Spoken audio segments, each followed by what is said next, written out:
Yeah, he has no choice but to be on the roster. That's for sure. You got that Um, money tied up with him. So I yeah, mean, whether they bench him in order to avoid the injury clause, which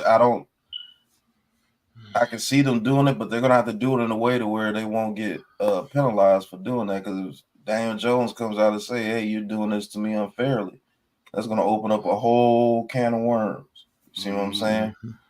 Because you Well, can't what just bench the guy just to bench him. I'm gonna tell you what they're gonna do, Pat. They're gonna PUP him in the beginning of the season, and then they're gonna let Drew Lock go out there. And then you don't get your job back when you're an injured quarterback. We know that. You know what I'm saying? So that's why they're saying Daniel Jones is their guy if healthy. That's why they're throwing all this smoke out that they're concerned about his health. The thing That's about why the that PUP though, smoke is NYG, going out there. the thing with the PUP though, NYG is you have to have a legit injury. Like if he passes his physical, you can't PUP him.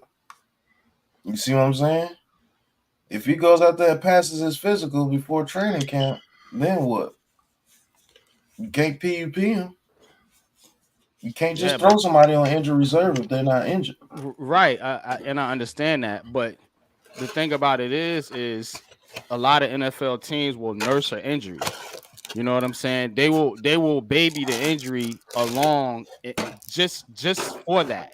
You know what I'm saying? So they might say, well, yeah, he's technically, I guess, healthy, like he'll be out there in practice or whatever, but they have a right to say, like, hey, look, we don't feel that you're ready right now.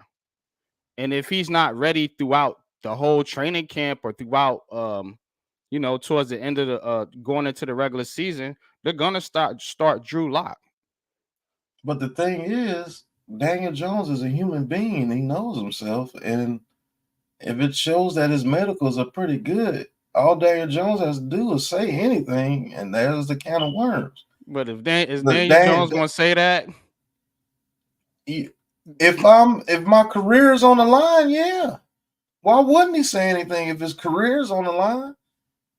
You know I'm going to get cut after this year.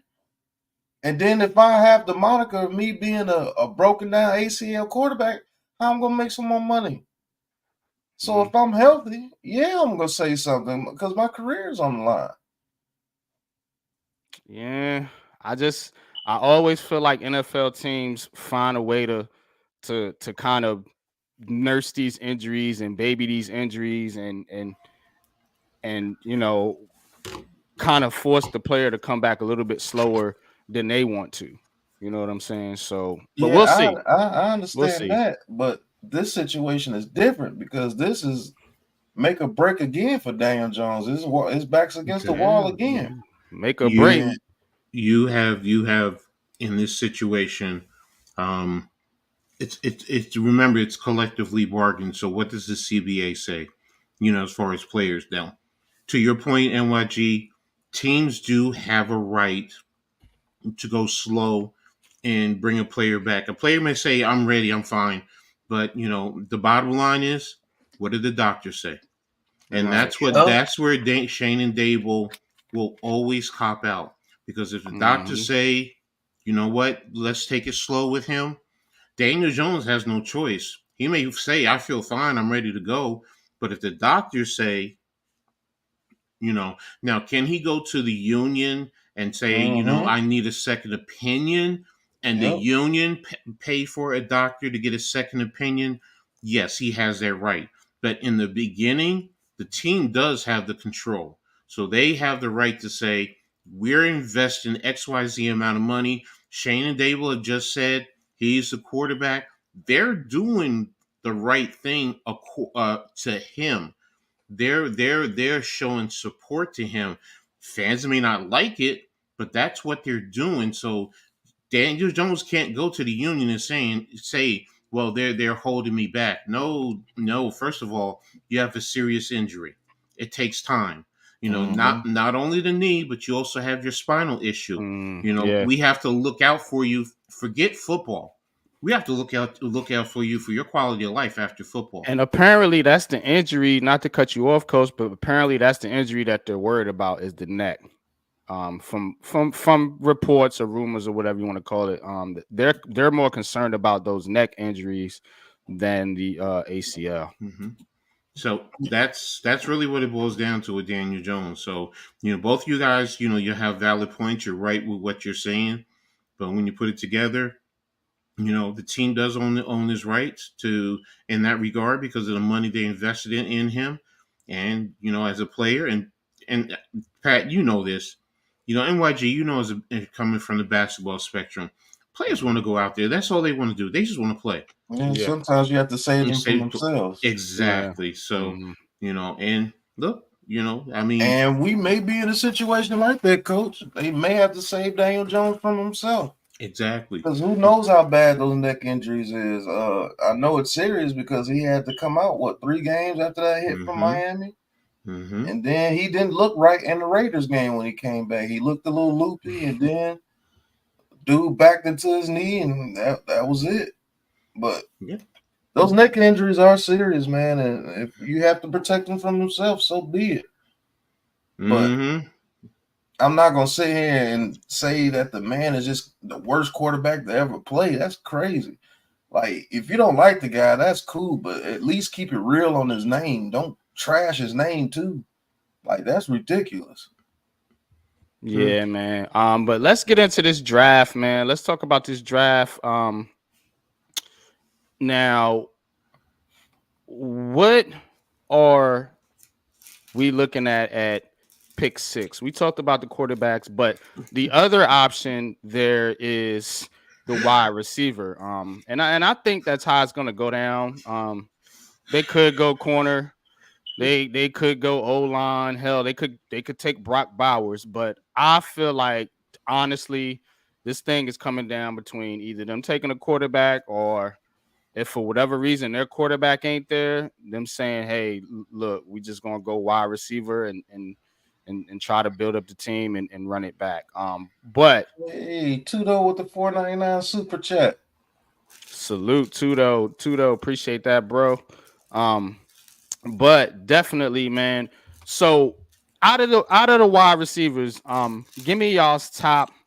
I'll go top 5 because a lot of people talking about the top 3 a lot. Are you talking Give about me top 5 for us or just top 5 period? give me your top 5 wide receivers in this draft because we're gonna be doing a live mock draft here in a little bit, and we're gonna go kind of team by team. So just kind of give me your top 5 receivers. In your opinion. I know you guys study and watch film, so this is gonna be some good stuff, y'all. Hit that like button. Go ahead. Well, first and foremost, the top 5, we all know Marvin Harrison's number 1, even though they trying this crazy stuff about him not going as the number 1 receiver. Go ahead and pass on him, let him fall to the Giants, please. But Marvin Harrison, you know the pedigree, everything about that kid. I just think he's just going to be a star immediately in the league.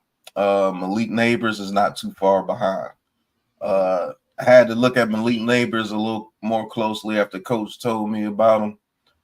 I knew what he was, but that kid's dynamite too, bro. Like, after the catch, he's going to be one of the best after the catch when he catches the ball. He does know how to settle down in zones just as good as Marvin Harrison Jr. does. So I got him 1A, 1B, man. But I still wouldn't take Malik Neighbors over Marvin Harrison, but some will. Number 3 has got to be Rome Odunze.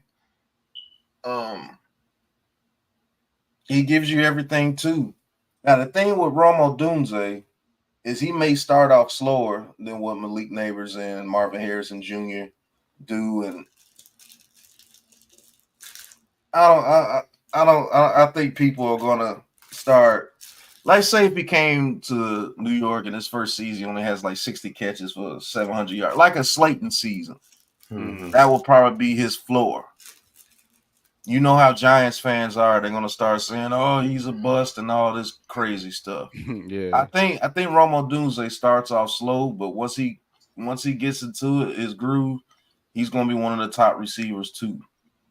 Now, my number 4 receiver is Adonai Mitchell, AD Mitchell from Texas. I think that Okay. kid's the number 1 receiver too, and he has better route running than Odunze. I just give Odunze the edge because of production.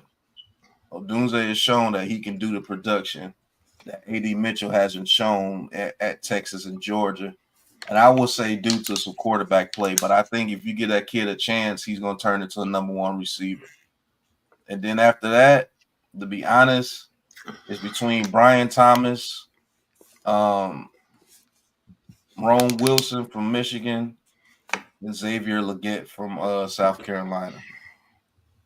I think you can't go wrong with either one of them, depending on what you're trying to do for your team. I think Xavier Legette could turn into a monster too. Yeah. If you just let him learn the nuances of the game.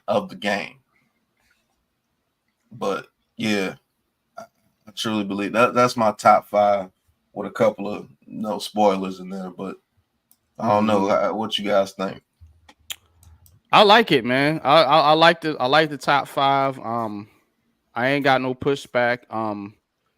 Coach, what's your thoughts, man? Give me your top 5, and then we can kind of compare and contrast. Top 4, I'm pretty much with Pat on. When you get down to that 5th one, I'm with Ladd McConkey, Legette, and Troy Franklin. Those are the ones that I have been debating myself with. It's just something about Ladd McConkey that I really, really, really love. And I know most people say, "Oh, he's a slot receiver." No, I think he can play outside too. Exactly. They sleep on the fact that he can play on the outside, and his route running is phenomenal. He has deceptive speed, and he has sure hands. I mean, if you really go and look at the film and watch him, I mean, he really has, probably the best hands, in my opinion, out of this whole draft. I mean, I know some people say Marvin Harrison, but I'm telling you, just I don't know why some people sleep on Ladd McConkey, but Troy Franklin, and Legette, kind of the same type of receivers, and you can put them as basically classify them as X receivers. Can you probably move Franklin inside? I mean, move him to the Z and move him and play him as a move receiver. Yeah, you can. Yeah, Frank is more of like a speed guy, isn't he?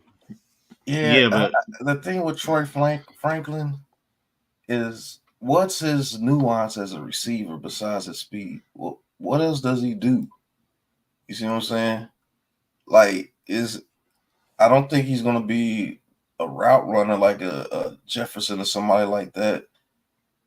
And people see speed all the time in the NFL. I mean, look at Hyatt last year. All he really was doing was speed, and he couldn't get going the way that he wanted to get going. Yeah. And Troy Franklin is even thinner than he is. Troy Franklin is thin, and then if he adds some route running, I don't know, that kid could be dynamite. Mm-hmm. So I'm not trashing him, but see, the thing about it, though, the thing about him though is he a product of the Oregon system? Good, TJ. What's good, Coach TJ? What's up, everyone? Red. I mean, is he a product of the system? Yeah, Keon Coleman is another one. But we said top 5. That's why. I mean, he's there, but why is Coleman dropping? Because I kind of felt like he was a first rounder, like top 15. He was a first rounder after that catch that he made over the middle of the field with the one hand, and everybody went crazy. But if you look at Florida State, you look at his film and you tell me what about him is the guy.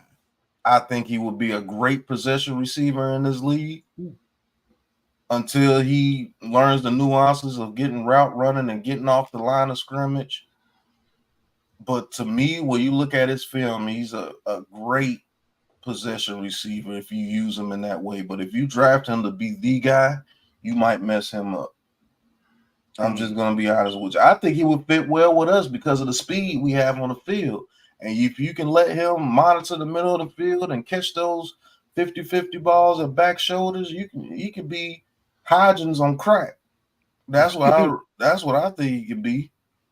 the way Hodgins plays, because Hodgins is legit in the red zone. Like, that's the dude I want them to throw it to in the red zone. He finds a way to get open and get touchdowns. Coleman can do that all day. I think he can be an 80 catch guy, maybe just over 1,000 yards, or you can get him as a 64 catch guy, just over 1,000 yards, because he can beat you deep with that speed. Like I said, this is not a hit piece on Keon Coleman. I get that on Twitter. It's like, if you don't say that he's the absolute greatest or he's the absolute worst or something, it's like, man, I don't get it. But I'm not mad at Coleman. I think he's a second round pick. And I do believe he will go high in the second round. Maybe to us. Who knows? Yeah, man. I'm with y'all on like the top 5. My guy, my kind of sleeper, not really a sleeper, but it's Legette, man. It's Xavier Legette, man. Especially if they go QB round 1. I seen something on Twitter. He's got the exact same height and weight as AJ Brown. Like, he could be our AJ Brown, our DK Metcalf type of receiver right there. You know what I'm saying? Because I feel like the Giants got a good group. You just need an alpha. You don't really need like you can have a 1-1A. Like, Slayton or Hyatt could be your 1-1A. You know what I mean? Or maybe it's Wan'Dale Robinson just eating up the middle. Pause. But you need that alpha, that somebody that's going to put fear and this dude just physically just looks the part. Like, Legette is he definitely. Hey, he's a dude, man. Let me tell you about. Let's say if we do get Legette, probably in a second. Let's say we're able to get him at 47, and we did draft a quarterback at 6. I think if we draft a quarterback at 6, it's going to be Drake May, because I think he's going to fall. But let's say we get Legette. Add Legette with Slayton, Hyatt, Wan'Dale Robinson. If you could get Legette to work the middle of the field, like I said, the way they worked Hodgins, I'm telling you, that dude is he's gonna ball out, because he's a guy that they haven't seen on the Giants, and I don't know, a long time. And the guy that could catch the ball. Knicks. Yeah, the guy that could exactly just like Knicks. I think he's just faster than Knicks. And if he could catch the ball and turn those 5-yard slant routes into 15, 20-yard plays, you throw him a quick screen, because now you can add the quick screen game with his talent, because all you got to do is get the ball in his hands. His rookie year, just get the ball in his hands. Let him feel the speed of the game, get the ball in his hands, let him break some tackles, let him build that confidence, and then he'll have one whole offseason to work on that route running. And if he gets that down, that dude's going to be better than A.J. Brown. I'm telling you, that dude's a monster, bro. Did y'all hear him talk? Yeah, he's that dude sounds just like Randy Moss, bro. Yeah, he country. That dude country is I don't know what, man. He would be a hit in New York. Yeah, imagine that country dude making plays and he started talking, boy, people gonna be laughing their ass off. And he would get all type of endorsements and everything just because he country as hell. But there's a lot of receivers in this draft, so that's why I'm not gonna be like boo-hoo if they draft a quarterback in the first round. You have to, if they want their guy, you have to let them get their guy. Much as I like Daniel Jones, I'm not a moron. I know the neck injuries is a serious thing. And if they have to bench him to avoid that $25 million, do that to keep $25 million in your pocket so you can get rid of him the next year. I think they serious about that 25. I know they serious about that 25. Joe Shane serious about that money, bro. Like, he's giving contracts of straight robbing people. Dexter Lawrence is making what? $7 million less than the dude that signed with the Raiders. Yeah, Wilkins. Yeah. But everybody was telling me, Dexter Lawrence didn't take no discount or anything. Dexter Lawrence took no fool. That man could have asked for a whole lot more money than what he took from Joe Shane, but somehow, some way, they talked him into it. So We gonna see, man. What I'm y'all just tell us excited about for these Brendan drafts. Rice? I'm glad you put shout out to On My Square. Appreciate you in the chat, man. What's your thoughts on Brendan Rice? I hear he's of course, if you guys don't know, the son of Hall of Famer Mhm. Jerry Jerry. Rice. So what's your thoughts on Brendan Rice and where y'all think he ends up? Like what round? What I think Brandon Rice goes around the 3rd or 4th round. Mhm. Um, the thing about Brendan Rice is when you draft him, don't expect Jerry Rice Bingo.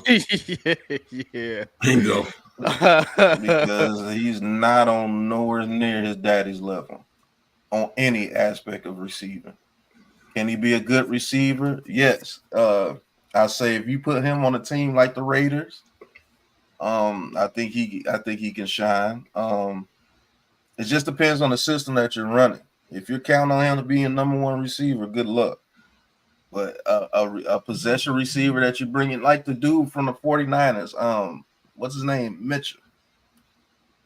No. Jennings. Jennings, yeah. He could be just like that. And Jennings is effective. I don't care what nobody say. That dude's Mm-hmm. effective on that team because when they need those crucial third downs, he seems to Mhm. get those catches all the time. I think he can play a role like that. And I may be wrong. Maybe he could turn into a number one receiver. But if you drafted him and you try to promote him because of his daddy, you're gonna mess him up. Mm. But I think I think someone's going to do that, and these fan bases are going to be the big push behind it Mm-hmm. because they're going to be expecting, just like you said, they're going to be expecting another Hall of Famer, all-time great wide receiver right off the bat. And like you said, he has to be developed. But yes, he understands the game of football. He really does. He's been tutored and mentored well. But you know what? He has to live up to the production. He's not a Marvin Harrison Jr. I mean, Mm-mm. his skills say you see translate, and it's very very similar, if not better than his dad's. Where this is the other way.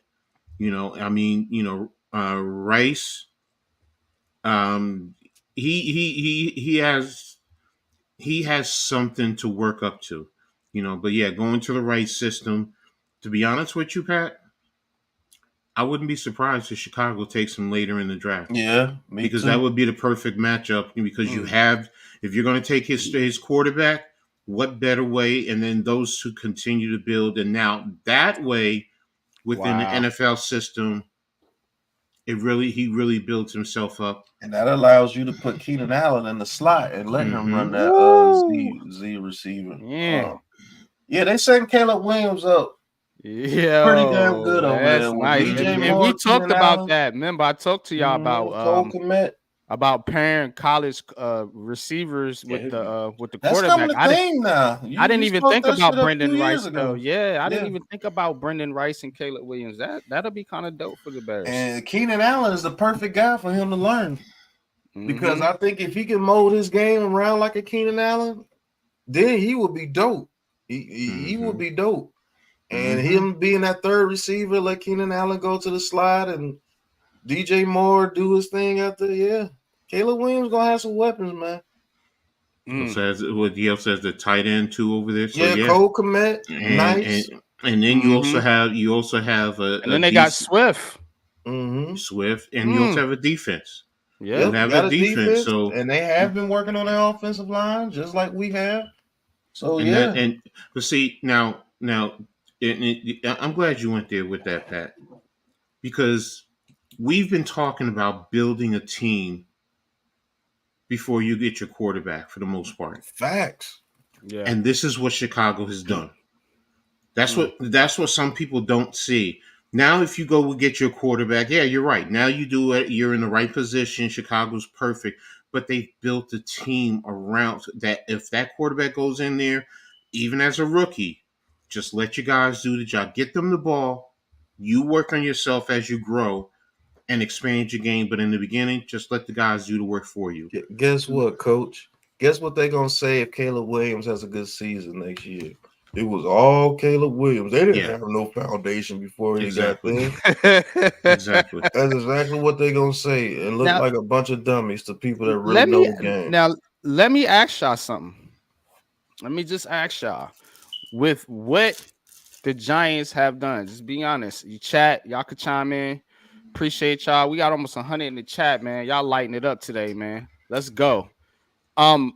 What do you think with the moves the Giants have made on the offensive line, with the moves they made so far in free agency, with the additions, and then of course the two big subtractions, with the draft capital that they have right now? I know they traded a pick for Burns, but they still got what, 6 picks? 6, yeah. 6 picks. Do you think the Giants roster-wise can support a young quarterback? Okay, I'm gonna answer this and take a quick smoke break.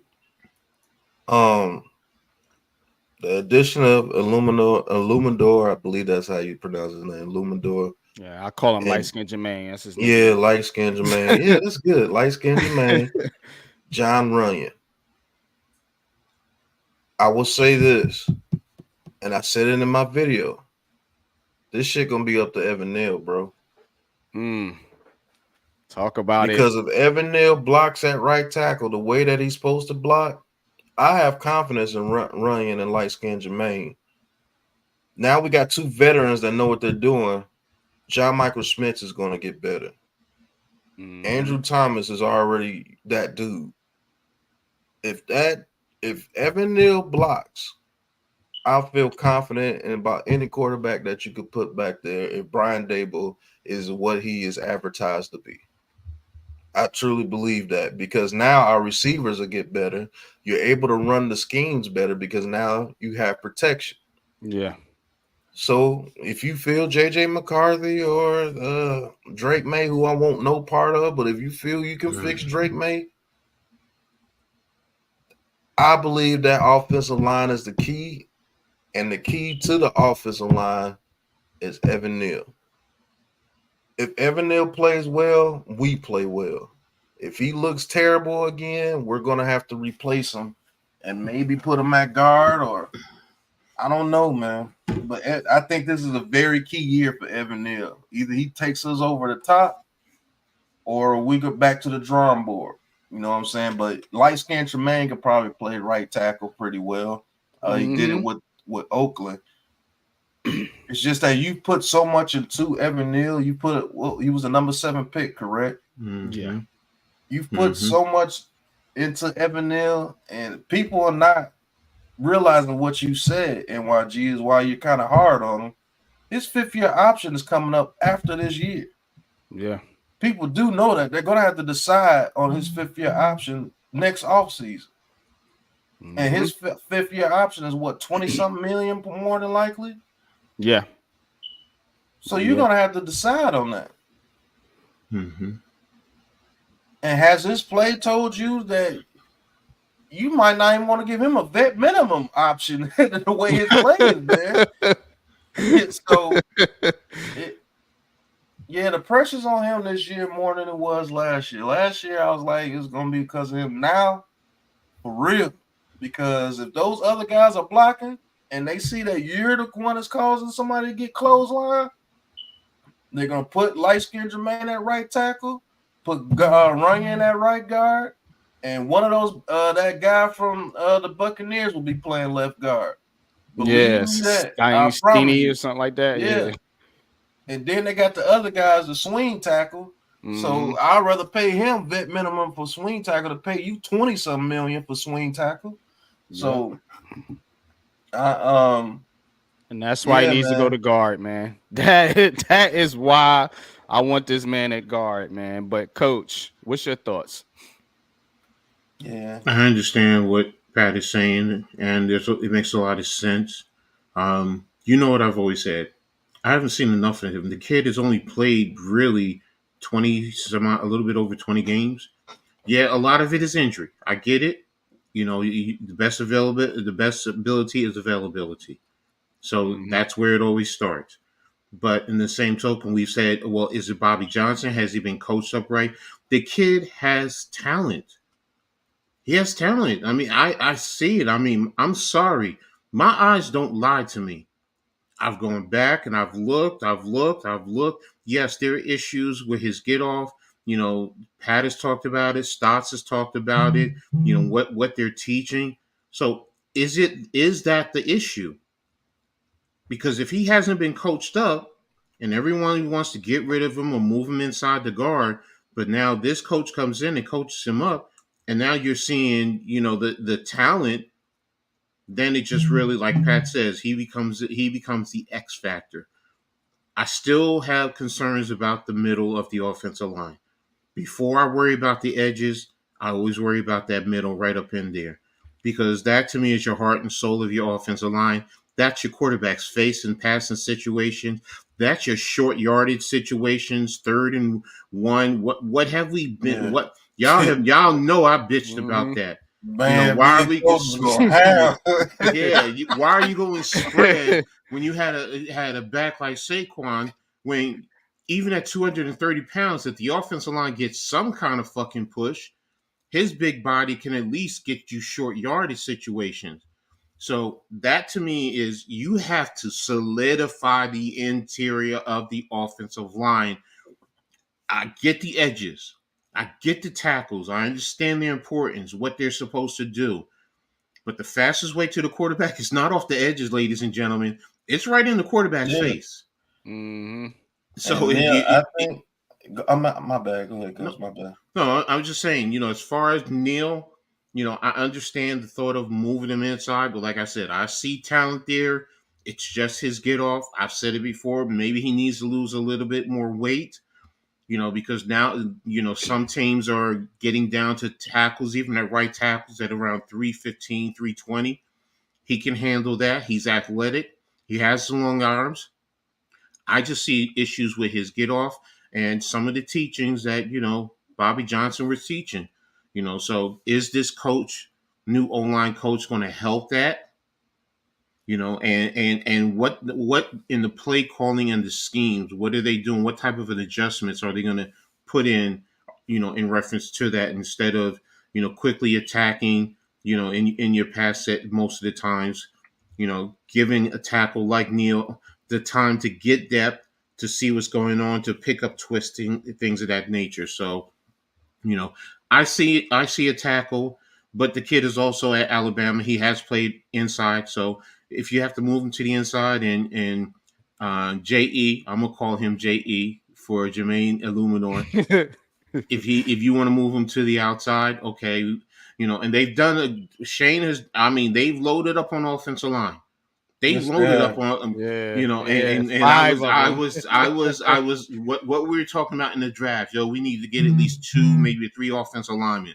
Man, if they pick up 1, all right. If they don't pick up any, I'm not gonna cry over it. How are we coaching them up to utilize their talent? This offensive line coach, he knows JE, so he knows how to use him. So that's a big benefit. And this kid wants to be here. That's the other thing. He's from the area. He went to high school in Jersey, right up the street from the state. So he wants to be here. So that's a benefit. And I think he's going to go out, and whether he's inside or on the outside, he's going to produce. I saw the little clips where he was just throwing Kayvon. I was just I saw that. I was like, okay, wait a minute. I missed that because I didn't see that. That's what I'm saying, man. But I didn't see that in that Raiders game either. But that's the type of attitude, as a coach, as an offensive line coach, as an offensive coach, you're like, you're rubbing your hands. You're like, oh yes, that's the type of attitude we need. And whether you put him inside or outside, I think he'll be fine. Whatchamacallit, damn, what's the other one from the Packers we just signed? Damn, what? Runyon. Yeah, Runyon. Yeah, I think his dad. Exactly. So, I mean, it is, he's going to. Runyon from the area too. You know that, right? He's from the Jersey area too. Yeah, South Jersey area. His dad, I think his dad is also, is he some type of? He's in politics. I just some type of elected official. Yeah, something like that. So he's in South Jersey, so he knows it. So and that's the thing. These guys are first and foremost, they can handle the New York media.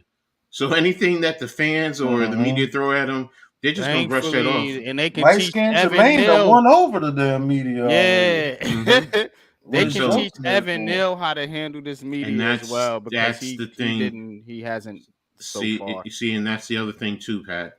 These guys can also sit and mentor him and help him. Mm-hmm. So now, just like you were talking about the media, JE can go to him, yo, bro, come on, chill. Leave the fans and don't talk about, hot dog and hamburger makers and all that stuff.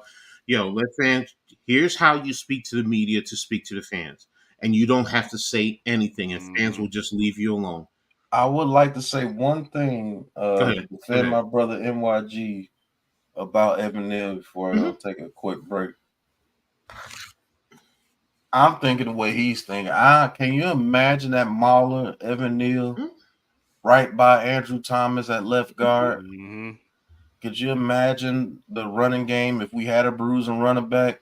I don't think we have problems with 3rd and 1 anymore. I'll tell you that. No, I agree with you. And look, I'm not saying don't move him inside. I'm totally against it. I'm just like right now, I haven't seen enough. So what is this coach going to do? Now, I will say this. They need to cross-train him.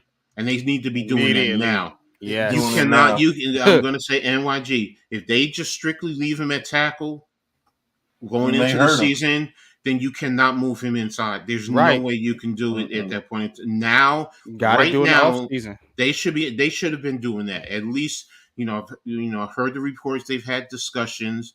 If they have, then this coach should be talking to him about techniques, so on and so forth, so he can also work on it. Because I know he's not here, so he can work at it at home or wherever he's at. So this way, he's cross-trained because the kid has done it at Alabama. So it's not like he can't do it. So fine. And where did he play at? It was left guard, wasn't it? He did play guard. It was he played left guard, and right tackle also. Mm-hmm. Just one thing though, Pat, I want to say this too. If they do draft Michael Penix, then I'm probably with you guys more so on moving him inside and letting JE play on the outside, because that now becomes the backside of the quarterback. It's because now being a left-handed quarterback, it's reversed. So then that left side becomes that right side becomes even more vital. So now it's like either Neal, you really need to step up your game, because that quarterback needs to have his back protected more than anything. So especially the injuries, the knee, whatever. Well, now you have to support that. So that then it becomes a little bit different. So, but right now, I just want to see a little bit more, because like I said, he's only played I think he's played a total of 23 games. 22 games, I believe, and because of injuries. Yeah, and that's the thing. How can he develop if he's not on the field enough to develop? So, and that's part his fault and part nobody else's fault. You know what I'm saying? Just yeah. So if you do draft somebody like Penix, I say move him to guard immediately. But I'm with you, Coach. I have to see him at right tackle a little bit more, because you only have a small sample size. Maybe he gets it together. Maybe it was the coaching. That's where we may not see eye to eye with NYG. NYG said move his ass to guard and get it over with. But it's not like NYG said give up on the kid. That's where people are taking it, and that's what I don't like. That's not what he's saying. He's saying his better position is on the left side, and that he might turn into an absolute monster over there with Andrew Thomas. And if he does, that helps out a whole lot too. Because now, if he does turn out to be a monster at left guard, that helps out the passing game and the running game. Because there's no way, if I could get Braylon Allen in the 3rd or 4th round, and I got Andrew Thomas and Evan Neal on that left side, we can't pick up a 3rd and 1. John Michael Smith is center. What? Yeah, I'm gonna be pissed.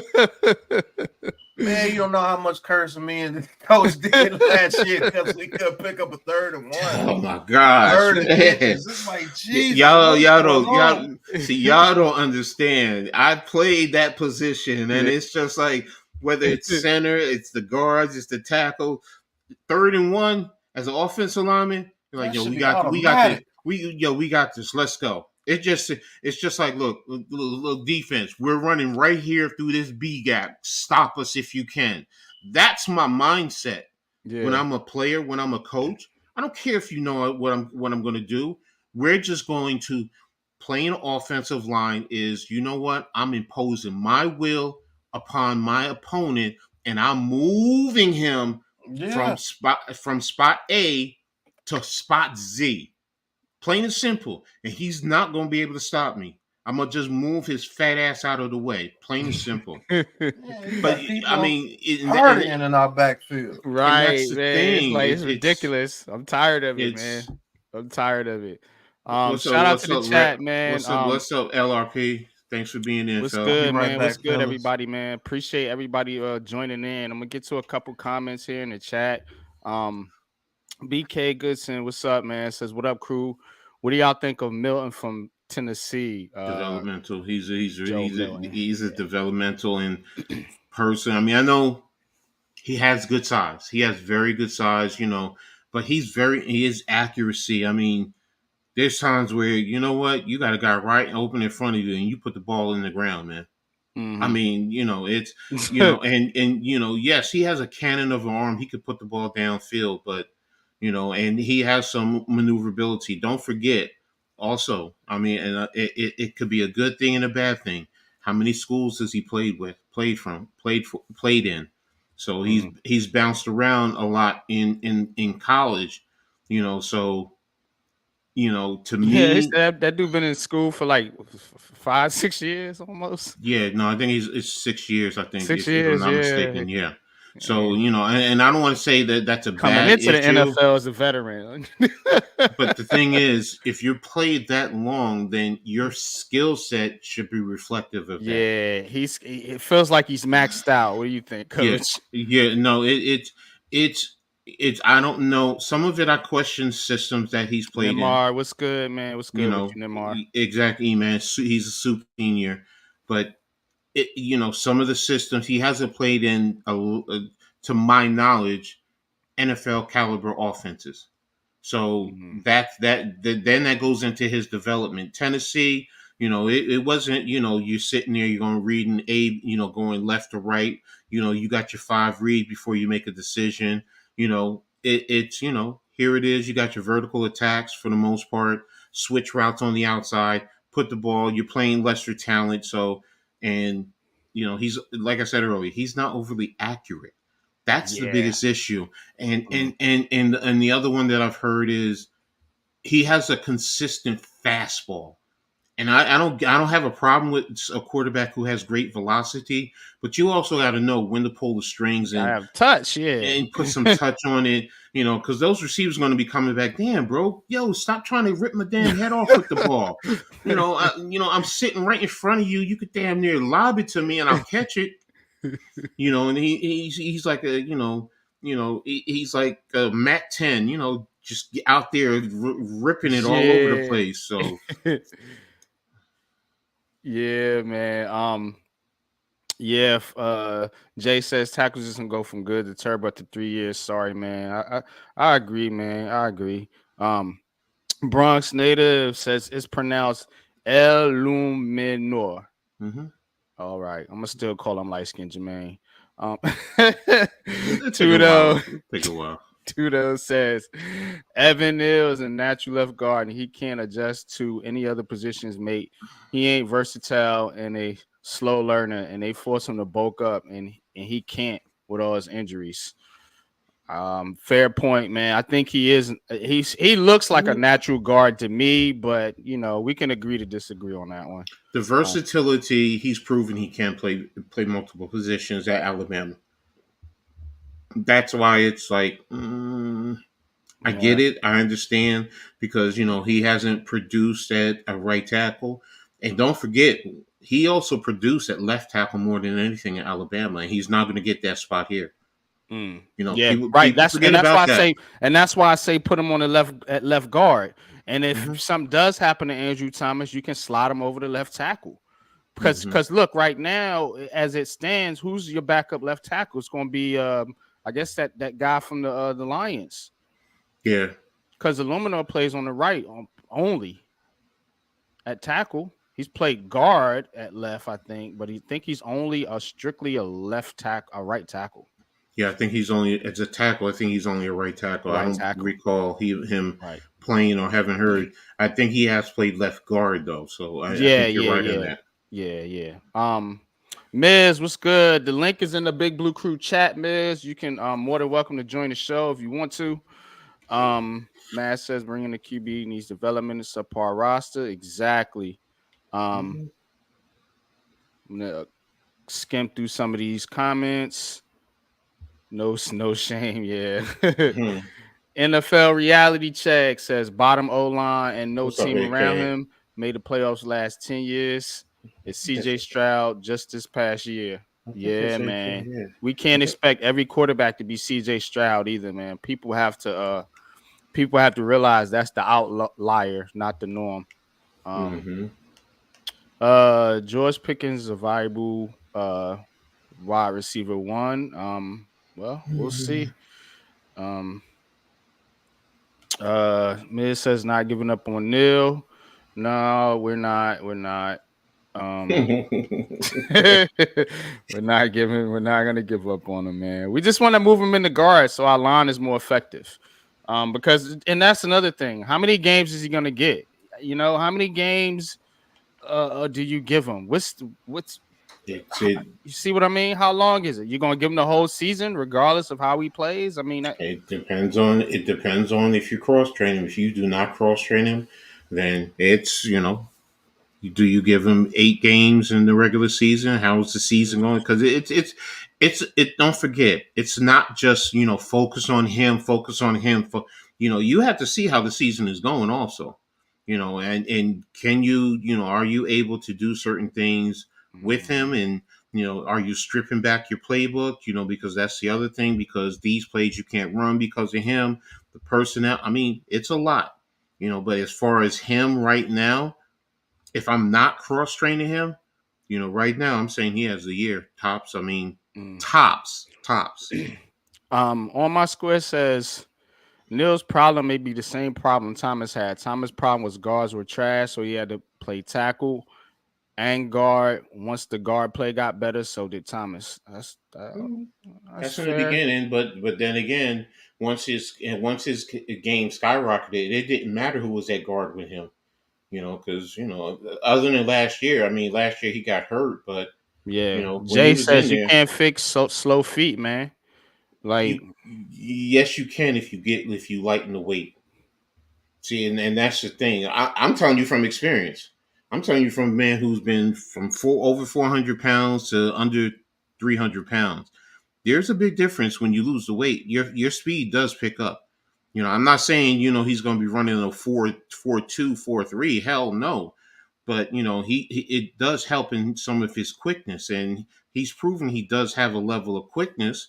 It's just that does the weight slow him down? Because I think he's been playing at 360. So if you get him down to like I said, 320, that's 40 pounds that you knock off. The entertainer talking drugs says I wouldn't be upset with Bowers at 6. I don't know. I wouldn't like it. That's a little rich from me right now. I wouldn't like it. Yeah, I would not. I'd say you could probably trade back to get him if that's your target. Yeah, I would not like it at all. We took our tight end in the first round. How I like that? It was Evan Ingram. I think it was. Where did Ingram get picked, Coach? Oh, it wasn't that high, but I know it was up there. No. It was up there though. I think he was in the teens, if I'm not mistaken. Yeah. Hold on, let me research it. Yeah, shout out to Jay. That's crypto on Twitter, I believe. Bowers 6. Yeah, I'm not going Bowers at 6. All right. Swap Andrew Thomas and Evan. Nah, I'm not swapping them. That's what I'm not going to do. I'm not going to move Andrew Thomas from left tackle to give Evan Neal a shot at left tackle. I'm not gonna do that. I see your idea, Derek. I understand the logic in it. You know what I'm saying? But nah, that's not gonna happen. That's not gonna happen. We're not gonna do that. All right. Yeah, we need a good CB2. Yeah, we're gonna talk about CB2 and safety here. We're gonna get into this mock Evan draft. Neal was selected in the number 23 overall at 2017. Evan Ingram. I mean, Yeah, Evan Ingram, sorry. yeah. Eric Johnson, what's good? Would you trade down with the Vikings for their 11th and Hell 23rd yeah. pick? Yeah, Hell I'd yeah. do it. I do it because and that gives you flexibility to, if you want to get a quarterback and a wide receiver, you got the flexibility to do that. You know, now you can take Penix and Adonai Mitchell or Leggett or Franklin or whoever. You know what I mean? You have more picks now, so, and I imagine you wouldn't get just 11 and 23. You would probably get more You can than get that. more. You can get more. Yeah, you can definitely get a little bit more. So the Vikings, are a team I would trade back with. The Raiders, I would trade back with them if I can get a first rounder next year. So but that's how I look at it. Go ahead, man. Says personally, I'm giving Neil first one half regular season football to prove he can play right tackle. Fear embarrasses us again. Right guard at halftime. Yeah, well, I say do it before that because I don't want to make that adjustment, especially not in game. But I definitely No, don't you want to don't make do it that. during the game, but you know I what? don't want to make that adjustment during the season either. But I'd see, rather that's the do it thing. now. If you're saying how long do you give him, you're going to have to make the adjustment during the season. So the question is how many games. If you're talking about 3 games, that's not enough. That's why I said, you know what, half the season. If you're going to do that, the ceiling for me actually is the full year. I would do the full year, and I would have to see how it goes and make the adjustments based off of that. I'm thinking he's going to be my right tackle for the full year, and then I'll adjust off of that. But 3 games, 4 games, then you might as well just switch him down and just fuck it. Don't even play him at right tackle. This is a good comment right here as well. Shout out to Iman Perry. Shout out to Jay Ferris, Craig, G242 Marshall, On My Square, Man Cave. Everybody that's been in the building today, thank you guys for showing support for my guy, NYG22 and Coach and me, man. You guys are a blessing to us, man. The reason why we keep doing this thing, man. Absolutely. We love give you guys content, but this question right here, he says, but Dabo wants to throw the ball, not run. I want to ask you guys this question. Will he shoot himself in the foot if he tries to open it up the pass game again this year?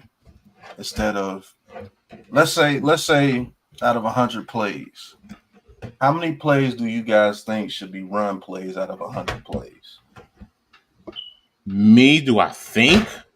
Or based on Brian Daboll? Because based on what you think, and then based on what Brian Daboll thinks, Coach. Give us 2 answers. Ideally, if it's me and looking at the division we play in, and the era that we're playing in right now, I mean, if I would say 55-60% run, then I'd be lying to you. But if I'm going to say about 40%, maybe 43% of the time you want to try, then that's trying to be balanced. That's me in this era. Daboll, I think he probably wants to run 35 to 40% of the time. He just wants to run to keep the defenses honest, but and have the threat of the run, so this way he can attack them on the back end with the passing game. So Daboll 35-40%, me in this era 43%. If it was a picture perfect well, I'm going to be honest with you, I'm running the ball probably about 55% of the time to set up my play action. Because if you have a good run game, it opens up your pass game more than you realize. So, and play action plays a big part, because then, just like with RPOs and things of that nature, think about Eli Manning. What was one of the greatest things about him? His play action. His play action, you force defenses to come up and and play the run, which allows your receivers also to have clean areas to run behind the second level. So, but I understand that's not reality. That's why I say it's probably 43%, 45 in the best case scenario, and that's trying to keep the defense honest still. Go What you ahead, Dave. think, NYG? Um, I personally, I would run the ball around 45% of the time, and that's including quarterback runs. If you're throwing that in there, so that's I would want the offense to look like it looked in 2022, but more dynamic. You know what I mean, from a passing standpoint, like more dynamic from a passing standpoint. But I think running the ball in the division that we play in is you have to. You have to be able to run the ball in this division. The defenses are too good. And it's just a rough division. These defensive lines are rugged. You know what I mean? And they can get after your quarterback if you don't have no balance in the run game. So that's what I think. I think I'm with Coach. I don't think Dable wants to run the ball that much.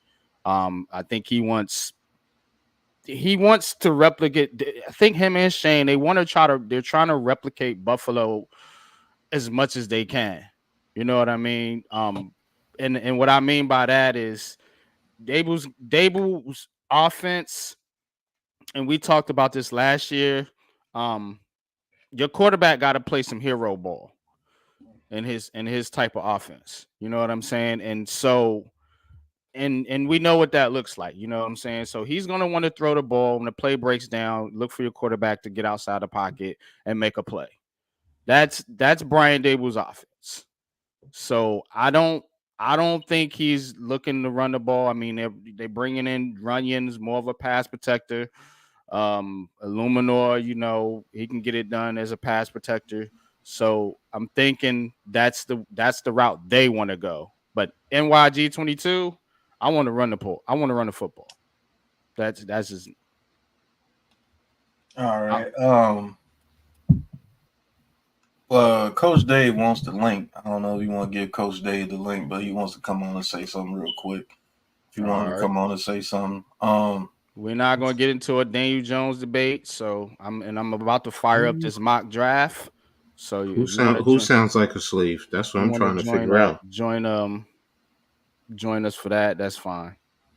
But me personally, I would want it to where we could do 55 run, 45 pass. But to be honest with you, it's more like somebody said in the comment. I think Dabo wants to be 70 pass, 30 run. And you have to go based on your personnel. Singletary is not a bruiser.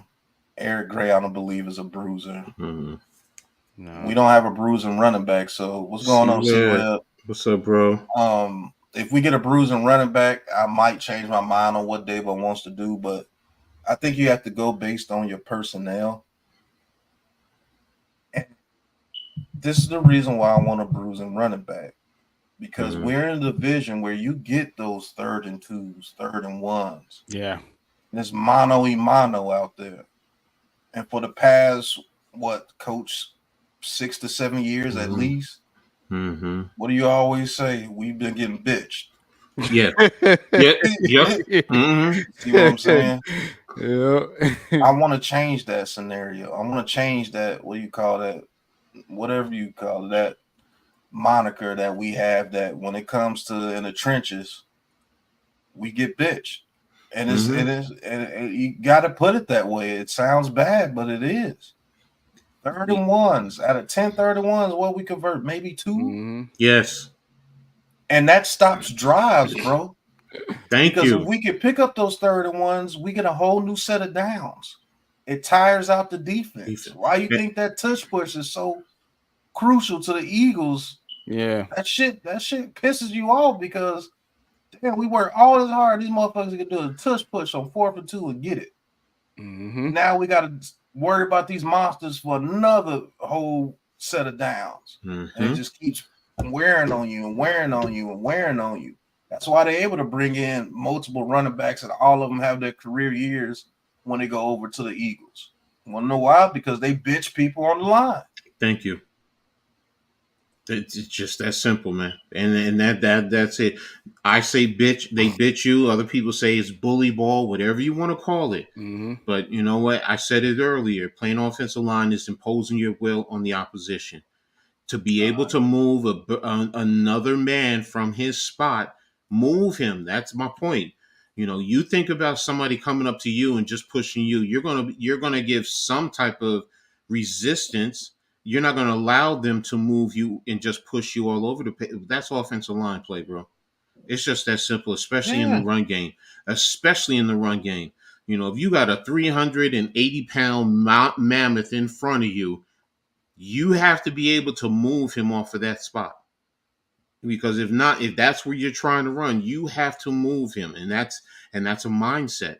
And that's what it boils down to. And I mean, it's just I don't understand how you can't get third and ones, fourth and ones like that, but other teams prove that they can do it Consistently. exactly.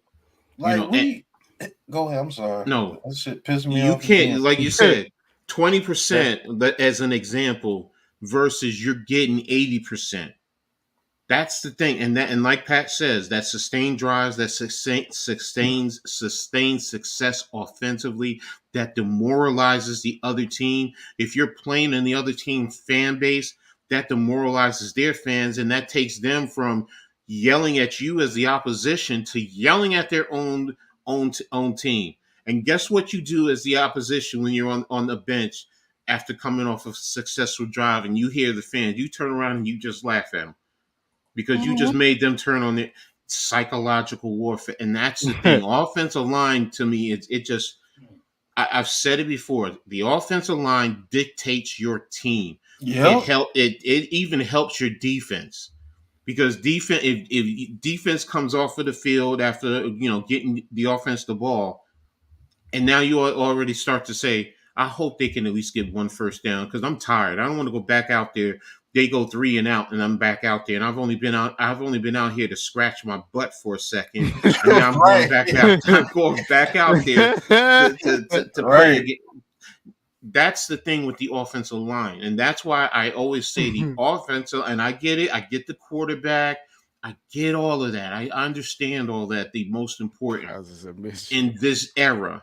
But it's the offensive line to me that is the most important position because without the offensive line, your quarterbacks can't do what they do. Your skill guys can't do what they do.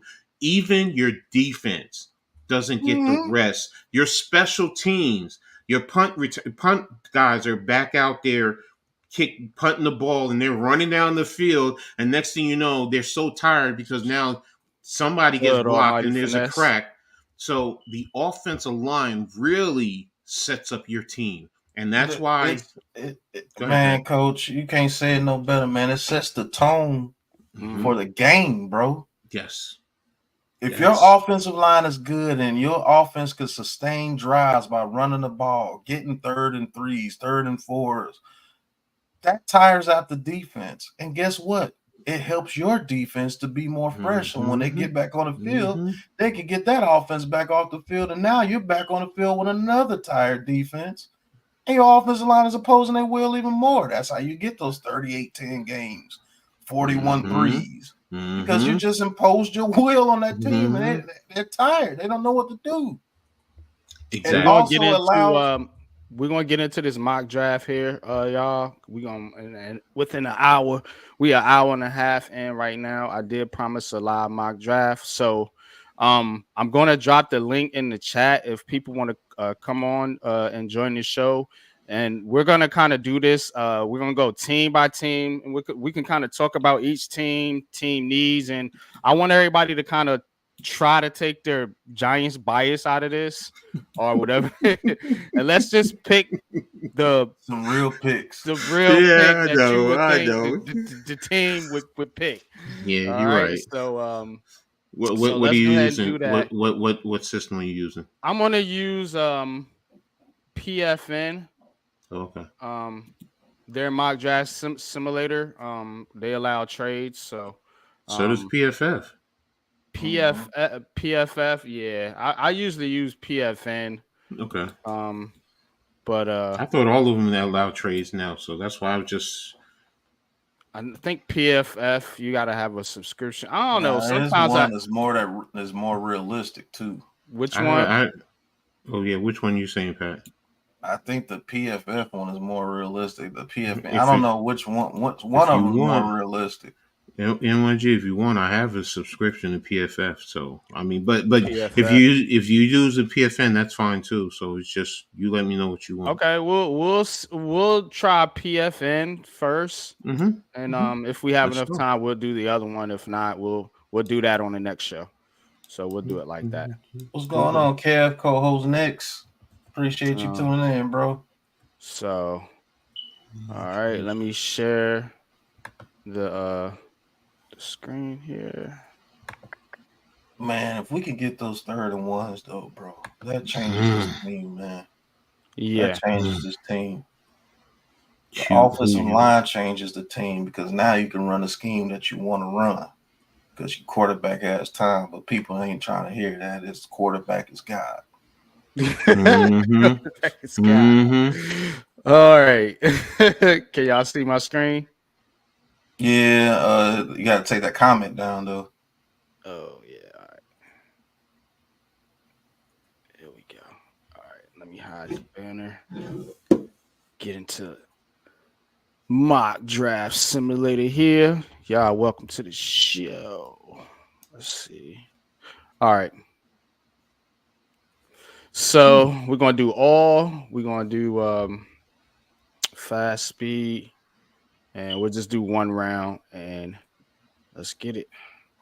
So Well, be realistic. You got to put Caleb Williams with the Bears. That's where he's going. number 1 pick, Chicago Bears. The question is, I do have with the Bears, do you consider trading out? No, they're taking Caleb Williams. That's done. 100%. They're taking Caleb. Done deal, huh? Yeah, they're taking Caleb Williams. Mm-hmm. 100%. Okay. All right. So we're gonna draft Caleb Williams. Boom. All right. Number 2. The second pick in the 2024 NFL draft. The Washington Commanders select. What y'all you doing trades? Either they do a trade. Either they do a trade, or I think they're taking Jaden Daniels. I think it's Jaden Daniels too. I think it's Jaden Daniels too. I'm in agreement. All right. Here's where the real fun starts. With the Patriots here at number 3, because I'm in agreement with you guys. I think Caleb Williams and Jaden Daniels gonna be picked 1, 2, one way or the other. Whether it's Caleb going 2 and Jaden going 1, or like it is now, Caleb and then Jaden Daniels. That is the consensus right now. But number 3 is up in the air because I'm not sold the Patriots are going quarterback. What do y'all? Yeah, me either. I think they try to trade, and if they're trying to trade, that means they're not high on the quarterback. I'm looking at a report on Bleacher Report. It even says the Mayo says you have to really be in love with the quarterback at 3. Yeah. So to be honest with you, either they trade back, or if they can't trade back, I think they go Marvin Harrison Jr. That shakes up the whole board. This is where the draft starts, and I think they take Marvin Harrison Jr. Personally, I'm not gonna lie to you. I think they're gonna trade with the Vikings. Man Cave, what's good? Welcome to the show. What's good, fellas? What's good? What's up, Man Cave? If they trade with the Vikings, then the number 3 pick will be JJ McCarthy. Ooh. So they don't like Drake May. They like JJ McCarthy, and that's a fact. They've made so let's talk as if we're picking for the Patriots. Like if we're picking, like what are we trying to do here as a team? As a head coach, go ahead, Pat. I'm sorry. No, go ahead. As a first-time head coach, you have to really, like he just said, you have to really be in love with that quarterback. You really do, because remember, the head coach and the quarterback, especially coming in, the brand new, they really should be mirroring one another. So, and that's the question. And like you said, Pat, they don't like, indications are they don't like Drake May. So do they accept the Vikings offer? If the Vikings are going to offer both of their first round draft picks and Yeah. maybe a second round or a third round, they're going to have to, and then you got the point value chart and all that. I mean, for argument's sake, I don't think they like Drake May. No, Jay, Thunder and Jay. There is real talk that the Patriots aren't necessarily going quarterback. There's a real chance. I'm not being biased. There is a real shot that they do not take a quarterback. I really believe that. There are rumors that they like the wide receivers. I seen that rumor floated out there. Of course, there's also rumors that they're going to trade. They could trade out with the Vikings. Pat, but go ahead. You were going to say something earlier. I'm sorry. I'm just saying with this pick here, I think if they can't trade back with somebody like the Vikings, they're taking Marvin Harrison Jr. I'm just being real with you. They're taking Marvin Harrison Jr. if they can't trade back. Mm. And if you're doing this like no trades, let's go straight through it.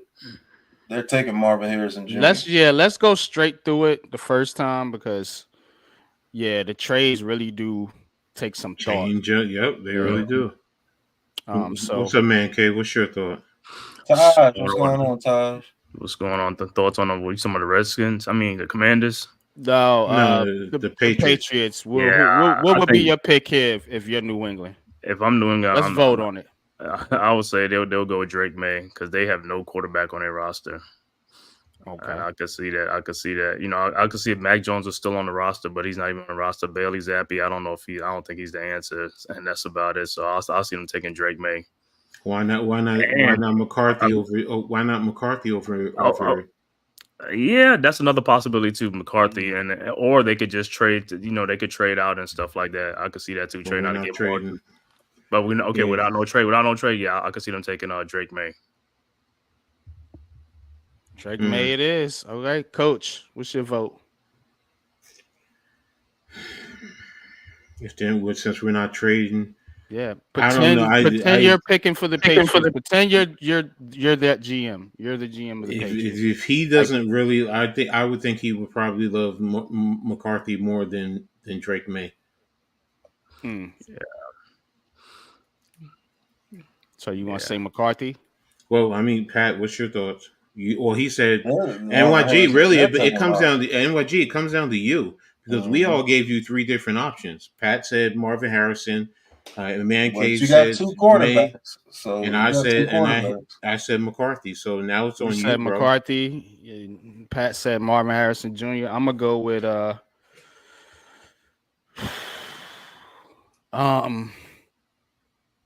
if I'm taking my Giants bias out of it, I'm gonna go JJ McCarthy. Because my Giants bias would tell me to give them Drake May so he doesn't get to the Giants. So, to be honest with you, I think McCarthy's the better quarterback. So, if I'm going to pick a quarterback, I'm going to pick J.J. McCarthy. Okay. Well, that's two JJs. That's it. And I think it's just the coaching because if Belichick was there, it would be Drake May. But with Jared Mayo, he really wants Jaden Daniels, but Jaden Daniels is going to be gone. So that's my whole thing. That's why I'm thinking like they're going to have to take a quarterback or they could just trade out. I'm just saying, like, as if I'm picking for that team now, what I think they're gonna do, I think they're gonna try to trade out. Yeah, that's what I think. And so, with this situation here, if you're being realistic, the Vikings ain't trading up with nobody because JJ McCarthy is the guy they want. Yeah. So the Cardinals at 4. Cardinals at 4. They will have to go Marvin Harrison. They have to go Marvin Harrison Jr.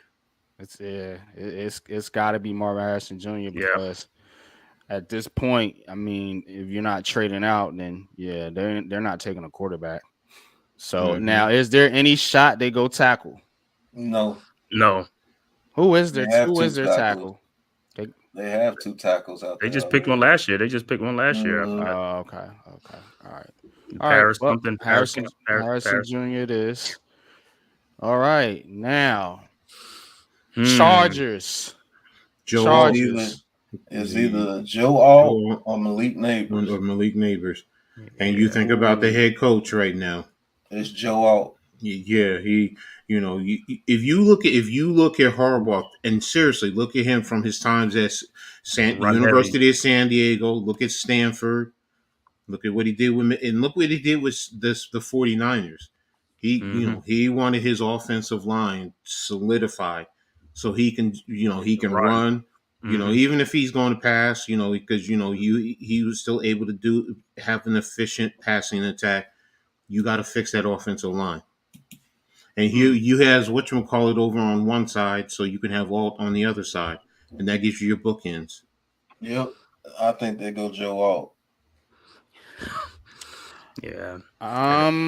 They invested heavily in that line already, though. They invested heavily. I'm saying, I don't know, man, because you just did they do a tackle or did they do the interior though? Because they brought Jonah Johnson in. That's a guard. Yeah. The other dude too from last year in the draft. What was his name? They drafted him, but I know they got Rashawn Slater and the kid last year. I don't know if he's from Texas A&M or somewhere. He's one of those guards that they got. No, he was a guard. Yeah, I know you're talking about. Yeah, so and that's what I mean by you need a tackle. Here's their offensive line. You got Rashawn Slater, left tackle, Zion Johnson, left guard. Brendan Jones, center, Jamari Slayer, right guard, Trey Pipkins, the third right tackle. They're going Joe Alt. They're going Joe Alt. You just brought Trey on Jonah Pipkins, the third. Who the hell is that?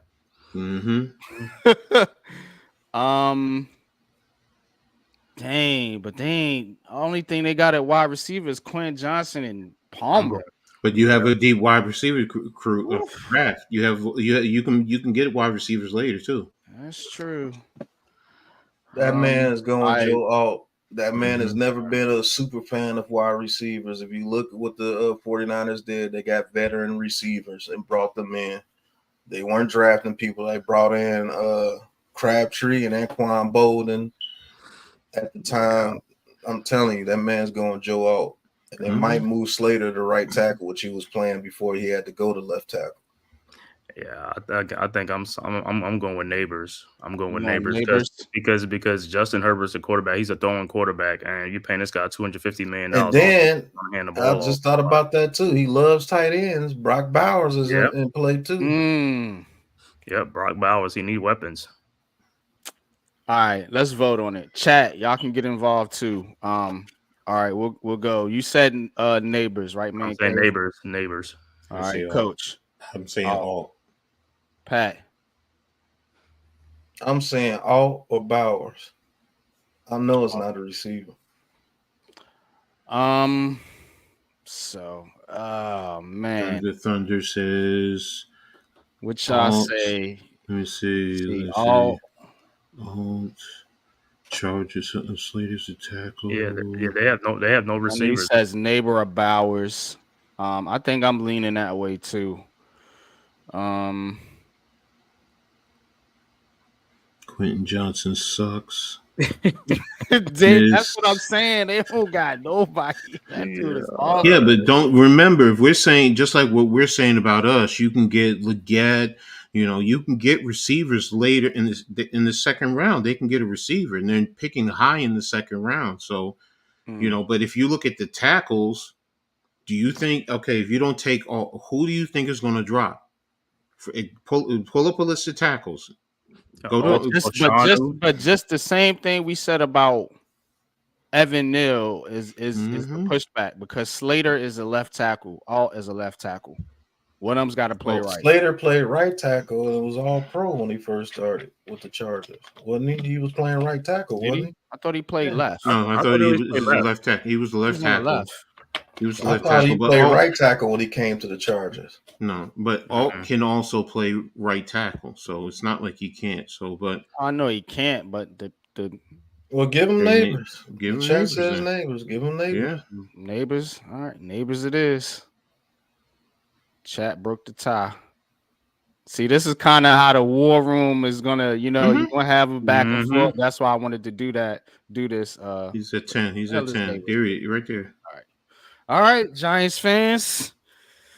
This is the board. You got May, you got Alt, you got Fashanu, Brock Bowers, Dallas Turner, Rome. Is either May or Dunze. Terrion Arnold. Is either May or Dunze. A.R. Okay. Doomsday. We not a fan of Brock Bowers, Dallas Turner. If you're They're looking either going quarterback or they're receiver gonna- right here. Yeah. And we since Drake May dropped, I promise you, It's more gonna be likely Drake it's gonna May. be Drake May. Yep. Alex says May. Yeah. I know Alex and Miz are Drake May fans. Just to be honest with you, if Drake May falls to 6, either the Vikings or somebody's gonna trade with us, or I think the Giants take him. I think if he goes to 6, I'm gonna be honest with you, because I'm gonna be honest. I think the Giants want to Everybody's draft saying Drake May. May. I think Everyone is saying May in the chat too. I think he's high. They're high on him.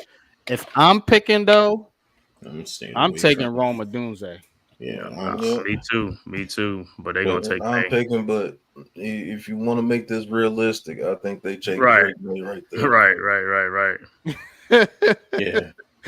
Let's be, and we're being honest, and I'm going to be honest. I stay away from any quarterbacks that have been. It's not just Carolina. It's Mac Brown. Yeah, Mac Brown kills quarterbacks from Mac Brown's systems do not translate into the NFL. I mean, you can go all the way back to what's his name in Texas, man. Who went to the Eagles? Damn, what's his name? Texas that went to. You're talking about Vince Young? Yeah, Vince Young. Thank you. He got drafted by the Titans, but he went to. Yeah, he doesn't teach. Oh yeah, Titans. He does the system. I mean, Sam Howell. You know, Trubisky. I mean, it's like. LRP, yes. If I'm taking a quarterback, I'm with you. It's Penix. Hey, that's my number one. That's my number one quarterback. But everyone here is saying Drake May. So I mean, chat saying Drake May. Me personally, it would be Odunze here. It'd be Odunze, yep. Or even Bowers. But shit. But coach, this is just straight. This ain't no trades in here. So no trade. When they do that, you'll see. So Let's vote on it, y'all. What we doing? The chat said overwhelmingly. Yeah, overwhelmingly. They said Drake May. Drake May. All right, Drake May. All four of us gonna say Odunze. Drake. I say Odunze too. Drake. Yeah, I'm gonna give the chat respect though. 134 in the chat. They outvote us for on the panel. Yeah, so Drake May it is. All right, Tennessee goes Tennessee. You think they would? It's either Joe Alt or Fashanu. I think they go Joe Alt. Yeah, I think Alt. They go Alt. Ralph, I'm with who Ralph said it. Another Daniel Jones. Yeah, that's who he is. Yeah, but that's who they want. That's who they hyped up. I see the chat. Y'all don't want Daniel Jones, but you give me Drake. Give me Drake, man. Look, and somebody got it right. He said he was a slower Daniel Jones. Yep. I will say this though, in all fairness, man, if he is drafted, I want to see him succeed because I'm a Giants fan. Absolutely. So I mean, he's a good kid. I ain't got no problems with Drake May. As soon as he's drafted, I will be a Drake May fan. Yeah. I won't like it, but I have no choice. Tennessee. I'm sorry. Go ahead. I just hope he don't turn into Heath Schuler or Rex Grossman. My God. Look at that. Whoa. Damn.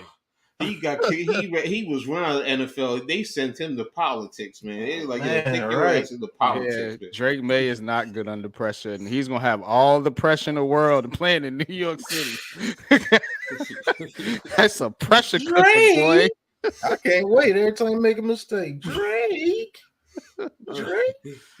Oh man. But Tennessee 7 Titans, gonna be Joe Alt, bro. Joe Alt, yeah, I think it's Joe Alt. Tennessee Titans gotta take Joe Alt here. But just real quick though, is it Alt or Fashanu? I think they go Alt.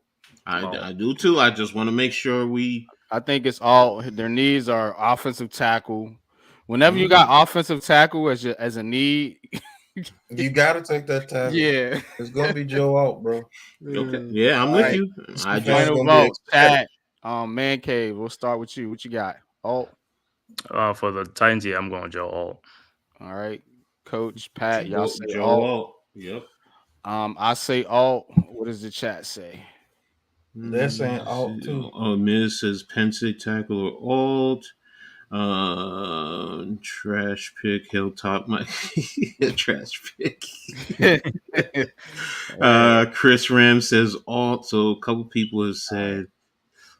I'm telling you, it's gonna be Joe Alt, man. They like, yeah, all it is. All it is. All right, Atlanta. Falcons. That's a good one. Dallas Turner. They can go obvious. This is obvious. Dallas Turner. Man, this is the Falcons. You don't think they want to? This is obvious. Yeah, Dallas Turner. This is an obvious pick, bro. Right. They don't need anything on. I mean, it's crazy. Don't draft defense. They always go offense. Bro, what do they need on offense? Dallas where? Turner. Tell me where. No. Okay, NYG. What on offense do they need?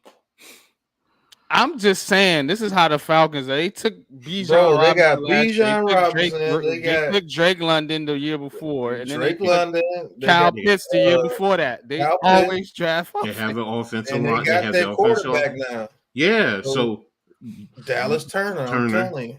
Is he Dallas Turner or what's one of the other edges that's out there, Liatu? But they're going Dallas Turner. Yeah. He fits the Falcons. I'm telling you. Yeah. Mm-hmm. And don't forget you have a defensive coach now too. Yeah, Dallas Turner. There's no other the Falcons. Damn. What's his name? From Irvington, New Jersey. He was the Tampa Bay coach before. Raheem Morris. Raheem Morris. Yeah. Okay. Yeah, it might be a defensive pick then. It's gonna be a defensive pick. It's gonna be Dallas Turner. I'm telling you. They need some. Do they look at cornerback though? That's what I was going to say. No cornerback is as high rate as Dallas Turner on these boards. Let me look at well, on their board, they've been talking about Terrion Arnold down here. Yeah, see, he down there in AJ Terrell. But remember, you're using PFN. I think PFF, he's rated higher in PFF. If you don't pick Dallas Turner right here, they got AJ Terrell at corner, and then Clark Phillips the third. Whoever that is. They got Jesse Bates. Jesse Bates had Dallas Turner. They need to get after the quarterback. I'm gonna go with Dallas Turner too to prepare with Grady Jarrett. He's back. Oh, they still got our buddy Lorenzo Carter over there, huh? Yeah, they need Dallas Turner. Right. Dallas Turner. Yeah, I seen Lorenzo Carter on the roster. Yo. How about what's his name? Jerzon Newton. Man, if you don't pick Dallas Turner and get this over with. Oh, you could go Latu. I ain't gonna front. Dallas Turner fits the Falcons better. I think it's gonna be Dallas Turner though. It'll be Dallas Turner. All right, chat. What y'all say, Coach? What you say? You say Turner? Turner, yeah. Yeah, I'm gonna say Turner too. Turner it is. Turn, baby, turn. All right, Chicago. This easy. Rome Odunze. Yep. Mm-hmm. Golly. Put Odunze, Keenan Allen, and Moore. God. Caleb Williams, you give him everything he needs. That's what they're gonna set him up. If he fell, if he bust out with that lineup, bruh. Yeah, that's crazy. But Rome Odunze is gonna be the pick. They do have edge as a need, so any Latu, any smoke there. No, you pick Odunze. You pick Odunze straight up. They already got Sweat and another guy out there. Oh yeah, they did trade for Sweat. Mm-hmm. No smoke on the tackle. Let's see what are they tackles looking like. They just drafted one last year, I think. Yeah, I'm telling you, it's Rome Odunze. They got their offensive line. They picked some offensive linemen up in free agency too. They already got the quarterback. You give him his other outside weapon and let that monster Keenan Allen work in the slot. Paul, Rome Odunze. And they got a king's ransom for Fields.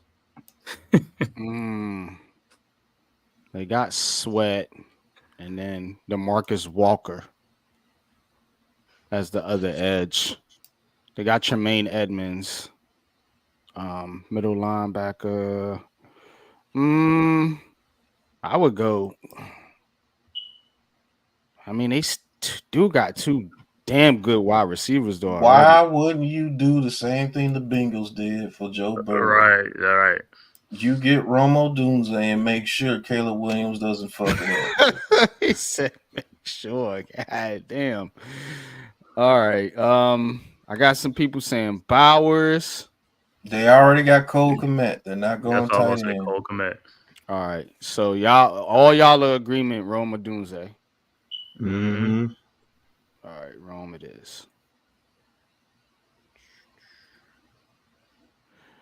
Jets. Here we go. Now, if you're building for the future, you take Fashano here. But if they're trying to go all out, you got Aaron Rodgers. Probably take Brock Bowers. Yeah. They just brought in. You remember, you signed. What's his name? Is wide receiver Tyron Smith. They just brought in Tyron Smith. You also have Moses. Moses. What you call it too? Yeah. They just Moses. Don't they got a tight end or two?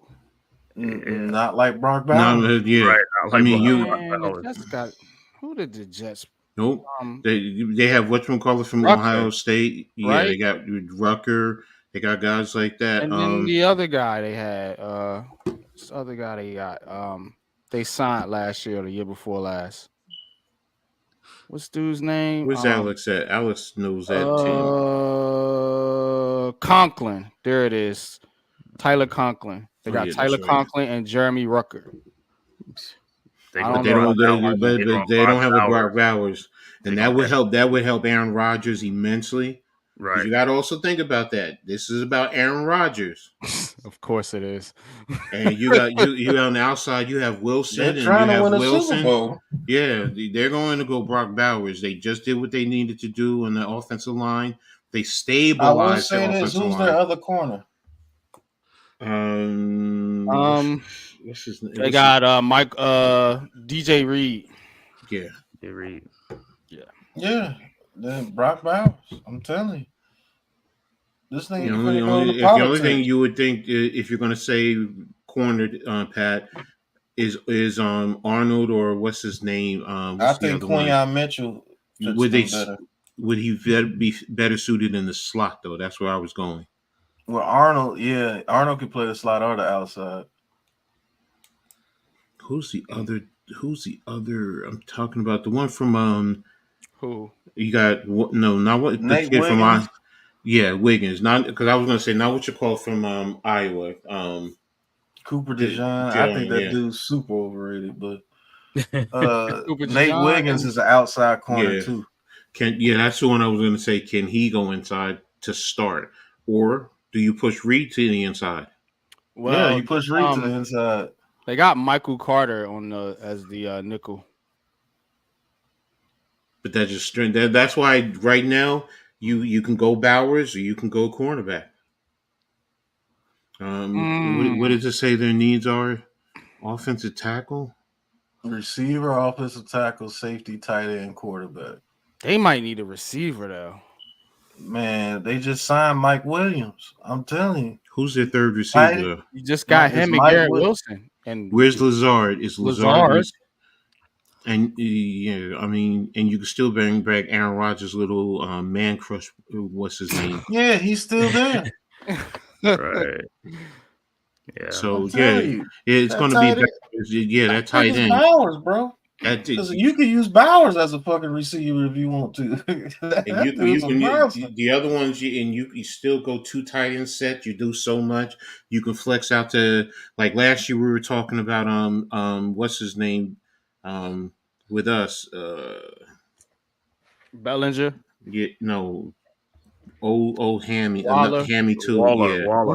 Hammy too.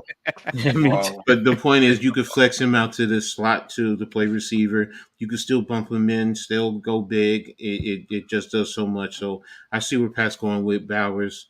I was just saying, like you, a cornerback, it strengthens that defense too. LRP says Smith need hammocks to get on the green. Still need a tackle. Hey, I understand, bro. I understand. But you're not gonna draft a kid at 10 and sit him on the bench.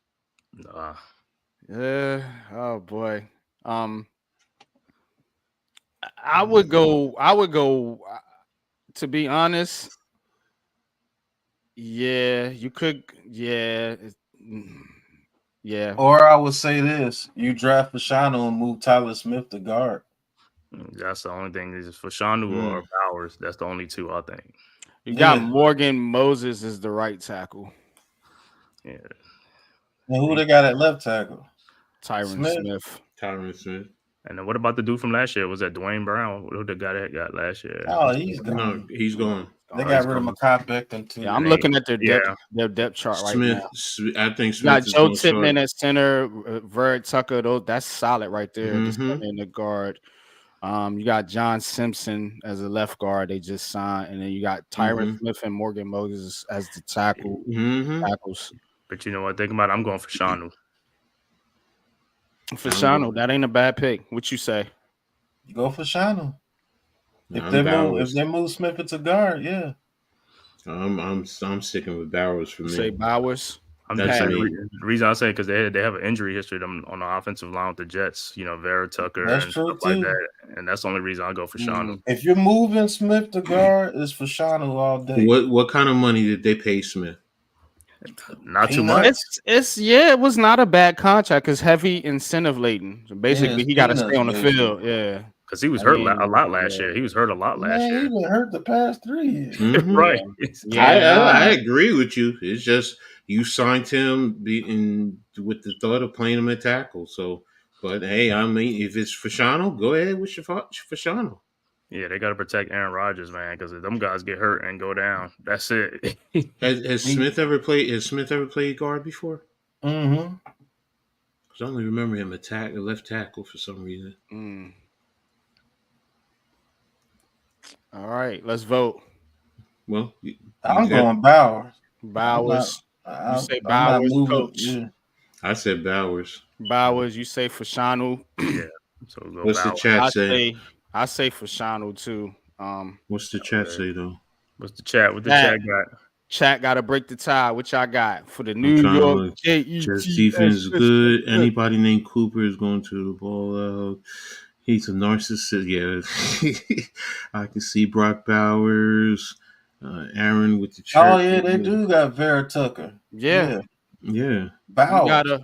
You got this is the link right there. LRP. Lazard. Bowers, Chris. Everybody's saying Bowers. Isn't Vera Tucker Bowers, trade down. If they say Bowers it is. Bears DT or it's just Bears, so okay. You got a couple saying Fashanu. Yeah. Bowers it is. Bowers. All right, Minnesota. I know they want to trade, but not in this mock draft. What's their what's the quarterback? What quarterbacks are there? First of all, is it Bo Nix and Michael Penix? So you probably get them. Remember that they got 23. So 23, right? Yeah. So they don't have to take him early. So their needs are D tackle, O guard, cornerback, wide receiver. I think they go. You can go Arnold. Wait a minute. Scroll down for a second. Tackle Fashanu, Fuaga. Where is I'm gonna go Latu. Here he is. I'm gonna throw a wrench in it for I think they go Troy Verse over Latu. And I'm gonna say Troy Fatano. Ooh. Fatano can play inside and he can play tackle. He can. He's versatile. Yeah, it's between him and Jared Verse. I think they go Verse before they go Liatu. Yeah, so I didn't see Verse there. Okay. And they don't have edge as a particular need, but they do have D tackle. I mean, Danielle Hunter's gone. Yeah, Hunter's gone. Damn. Well, if Hunter's gone, I'm going Latu. I think they go Jared Verse over Latu. He fits them more. Jared Verse. Let's see what we got. 6'4", 259. What is Verse? 6'3", 254. About the same. Yeah, they're about the same. Both lightning quick, high octane, point burst. Oh, you want to see that? Okay. No, you good. You fine. Go ahead. You can close it. So, what y'all think, man? Vikings, man. They got plenty of weapons, so Division now. Let's kind of look at leading the defense Let's myself. look at their division, though. Let's look at their division. You got Yeah, Chicago. They're going to their Lions. offense. Mhm. The Lions balance offensively. They could run. They could pass. The Packers now. I mean, you know, they're going to be balanced with the running game as well as the pass. So, Um, and then I didn't know they had Andrew Booth. Yeah, they did. They picked him. Booth from Clemson. Mm-hmm. who is the corners? I want to see the Byron Andrew. Murphy Jr. and Booth. Caleb Evans, but they got Caleb Andrew Evans. Booth Jr. too. They probably gonna give him a shot. So then it's going to probably push it Oh, to they signed Van Ginkel and Greener. Yeah. They got Van okay. Ginkel. Pass rushing. Yeah, Van Ginkel. Be honest with you, that right tackle guy is They looking. got Jonathan Greenert too, Yeah, and Hottie. Talise Fuaga. Hottie. He said Hottie. He's Yeah, either Hottie. Fuaga or Fashanu. I think they So- go Fuaga. They love those island guys over there. Polynesian, Samoans. And he would fit them perfectly. So they got Christian Darrisaw at left tackle, Brian O'Neill at right tackle, Ed Ingram right guard, Garrett Bradbury at center, and Blake Brandel at left guard. I think they may go Fuaga. Or no, because they already got Jay Jettas. And I think they might go edge and go 3 edge or get Fuaga. That's who I'm thinking, Fuaga or go edge, which will be Jared Verse. Yeah. Jay Fresh, that division. I feel like they need. How do y'all feel about Brian O'Neill? I feel like they line is. I don't know. Darrisaw's decent. The left tackle's decent, I guess. Yeah, Darrisaw's decent, but I would go Fuaga right here. They don't need defense. They got Jahai Ward, dog. Yo. They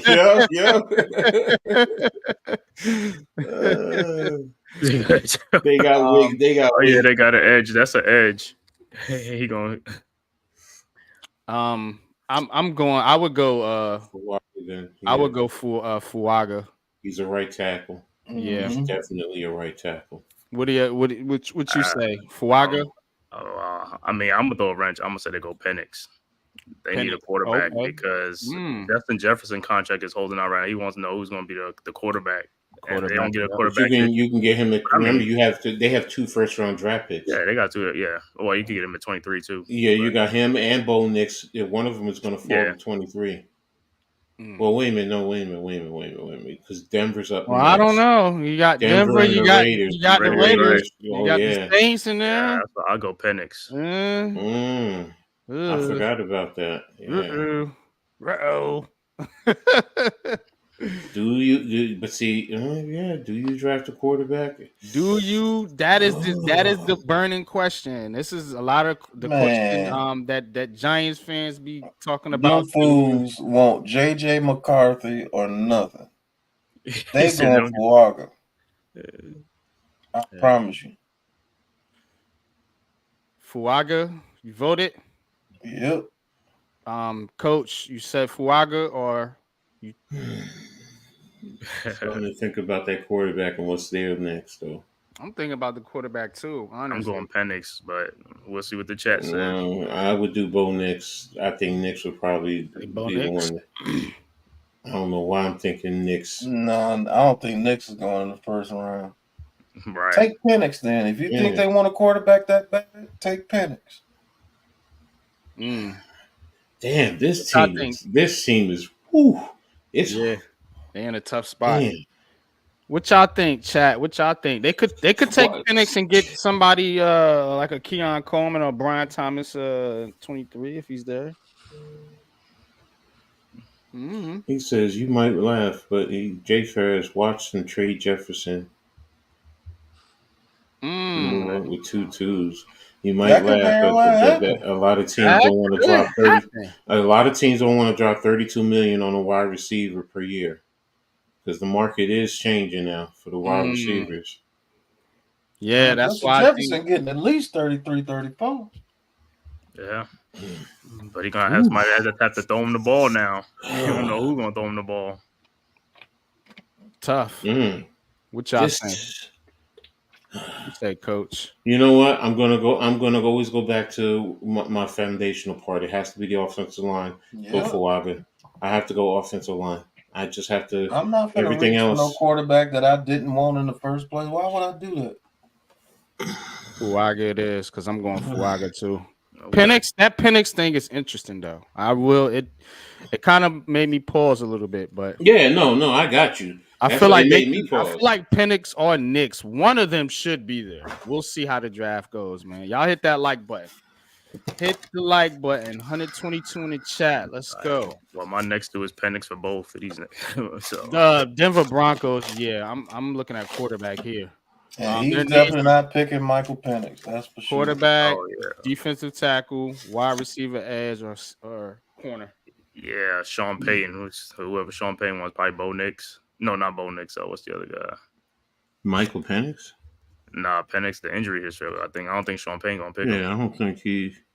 Sean Payton could probably work with somebody like Bo Nix. But what? I'm not taking him at 12. I would. It's Arnold. Yeah, look, not going, man. That's rich. That is trash, Bo Nix, bro. Arnold or Latu. Rich boy. Would he take the offensive tackle though? Because he was projected to be a top 5 pick. I think they would go for Fashanu right here. Let the Broncos look like. Next best thing to getting the quarterback is getting somebody to protect him. Oh yeah. Fashanu there, they'll take. Yeah, Garrett Bowles, left tackle, and Mike McGlinchey. I think they're pretty good there. I don't know about the interior. Ben Powers, Luke Wattenberg at center, and then Quinn Meinertz. So, do you take a chance? Oh, they signed Matt Pert, our buddy Matt Pert. Yeah, they're good on swing tackle. Do they take a chance on Fashanu, not Fashanu, Fashanu? Do they take a chance here, Fashanu, or do they look at Arnold or Latu or Verse? Man, to be honest, I don't know about their. I think they need a quarterback. I mean, I don't know. They might go edge. They got. I'm not too familiar with Malcolm Roach, DJ Jones, Zach Allen. That's their D line. Linebackers, they got Byron Browning and then Jonathan Cooper as the 2 edge linebackers, and then Alex Singleton and Cody Barton on the inside. You still got Patrick Surtain at corner, and then Damari Mathis. Forever long Patrick Surtain is there. I think they might go edge here because I can't take Bo Nix at 12. I can't do it either, Pat. Yeah. I would go Latu or Verse. I'm gonna say Latu fits them better. Say Latu. I'm with you on that. I say Latu. Yep, I agree. What you say, Coach? You said Latu. Oh, Latu. Okay. No, I just said Fashanu. Do you take him as an interior? But I can understand where you're going with defensive side. So yeah, because their defense ain't looking too high right now. All right, Raiders. The Raiders. Antonio Pierce, our buddy AP over there. What y'all think? He wants to stop the Chiefs. And they got my guy over there, Minshew over there. I said Gardner Minshew. Gardner Minshew as a bridge. What about tackle here? What about Fashanu? They got tackle as a need. Let me look at their roster real quick. Either Fashanu or Quinion Mitchell. Yeah, I was looking at Terrion Arnold. I think Mitchell fits them better. Taylor Mumford at right tackle, and then Colton Miller at left tackle, Dylan Parham at guard, Andre Johnson, and DJ Fluke at right. Man, get that man a line, man. I'm going for Shotton, bro. They just signed the dude from Washington that could play guard. Yeah, Fatanu. Yeah, yeah, he might be a better fit because he can go inside the guard. Because it looks like I think Colton Miller's decent, but I don't know about Mumford over there at right tackle. Get some versatility. So you got DJ. He's still playing DJ Fluke. Guard, man. Yeah, get him a guard. I'm going for Tanu. I would go with Byron Murphy, the defensive tackle. Byron Murphy, okay. They just signed the defensive. Yeah, they signed Wilkins. Oh yeah, they Christian Wilkins to that big. Yeah, you just gave that man over $100 million.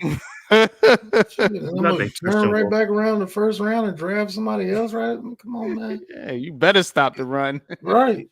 Get Fatano in there, somebody and block. Yeah. Chris Jones still around. Forgot that one. Yeah, Chris Jones still around. Who's the other edge opposite Crosby? Malcolm Kuntz. Oh, you know what? Jared Verse would be nice here too. Because remember, they want to. I'm telling, they want to get after Patrick Mahomes. Bro. Yeah, he already said it. Yeah, Jared Verse would be nice here for them too. Yeah. Oh, they got our buddy Ellerson Smith. You know he was over there. What is he on the injury reserve list over there? Right. Oh yeah, shit. Give him Jared Verse, man. Yeah, I can't be mad at that. Yeah, that's good. I'll go with Verse too. You said Verse. Amazing. All these Groundhog Giants players are all over the place. All right, LRP, I feel you. Yeah. What you say? I'll say Verse. You say Verse. Pat say Verse. What you say, Coach? Verse. Because you got to get after Patrick Mahomes. Yeah. Yep. You signed Wilkins. You got Crosby. Fearless defense, man. That's what I like. I like that strategy. Everybody building up the offenses. Build the defense up, AP. Build that defense up. All right, Saints. Now this is where I think Fatano goes for sure. They need to tackle. Yeah. Fashanu. Yeah. They need tackle and guard. He can play either one. Yeah, they need both. Yeah. A Fatanu or Fashanu? Let's be Fatanu, not Fashanu. Fatanu. Fatanu. That's what the Saints love to draft. Yeah. I think that Fashanu dude is fool's gold, to be honest with you, but Fatanu. I think he's Evan Neal all over again. Yeah, he looks like the part, man. He looks that part. That's what I'm scared like of. He got the same exact issues, bro. Yeah, I'll be terrified to draft that dude, bro. I ain't gonna hold you. Can't win with him. Can't coach him. Can't do it. But Fatano's the pick here for sure. Fatanu, what you say? I agree. All right, Man Cave. Fatanu. Coach. Husky Nation, baby. Coach. You said Husky Nation? Husky Nation. Husky Nation. Oh, that's that Fatanu? Okay. All right. Troy, okay. All right. Colts. The Colts. What are their needs? The Colts. I can see them going DB here. Who they DBs? Terrion Arnold and Mitchell. I'm talking about who the Colts DBs. They're going DB right here. Colts and if so, they're going Quinion Mitchell. Ain't no DBs come off the board yet. Right. Ain't showing no love for. Yeah, they got Dallas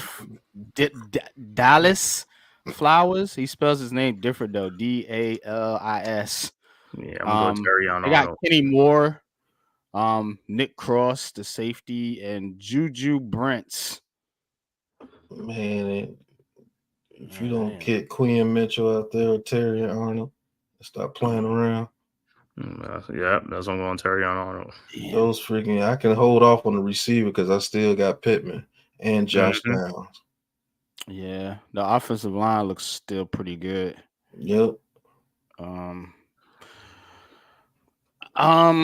Corner, I would go Mitchell. Might even just said it. They just released Cam Sutton. Who, the Lions? Yeah. What? Yeah. He had a domestic violence thing or something. Oh, damn. Yep. Giants ain't going that route. I know that. I would know them issues. All right. Let's vote. What we got? Mitchell? Pat says Mitchell. Mitchell. I said Mitchell. Arnold. You say Arnold. You say Mitchell. I say Mitchell. Seattle. Guard. They need a guard. Linebacker, D tackle, cornerback. Damn, sucks for them. Honestly, I think who's left for them? Powers. Yep. Powers John, because he plays center and guard. Yeah. So hey, pick a spot. They offensive line fixed. Yeah. I think they will go Jackson Powers Johnson. Either that or a defensive tackle. And I don't think a defensive tackle goes more than Powers Johnson, to be honest with you. Well, you just signed Leonard. You signed Leonard Williams. Yeah, Leonard. I got a buddy over there. All right. Who's still left on there? All right. I'm gonna say I'm with you. I'm gonna say Powers Johnson here. What's your thoughts, man, Cave? Yeah, I'll go Powers Johnson. Powers Johnson it is. Boom. Jaguars. Quarterback.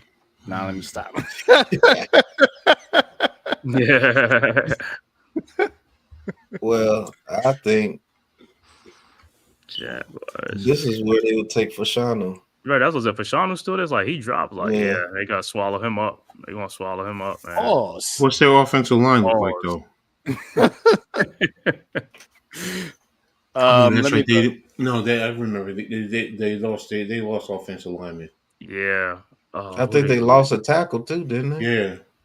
Well, they got Cam Robinson, Urza Cleveland, Mitch Morse, Brandon Sheriff, and Aiton Harrison. Fashanu. Yeah, give him a Fashanu. They just signed Gabe Davis on offense. We know what they got on defense. They got Josh Allen and Trayvon Walker, Devin Lloyd, Eric Armstead. They got Eric Armstead. If you don't give them Fashanu, get this part back over with. Shit. Fashanu it is. All right. Ooh, this is a good game. Cincinnati. Bengals. Damn. Defensive tackle. Be honest with you, I think they either go Murphy. Yeah. Murphy or Johnny Newton.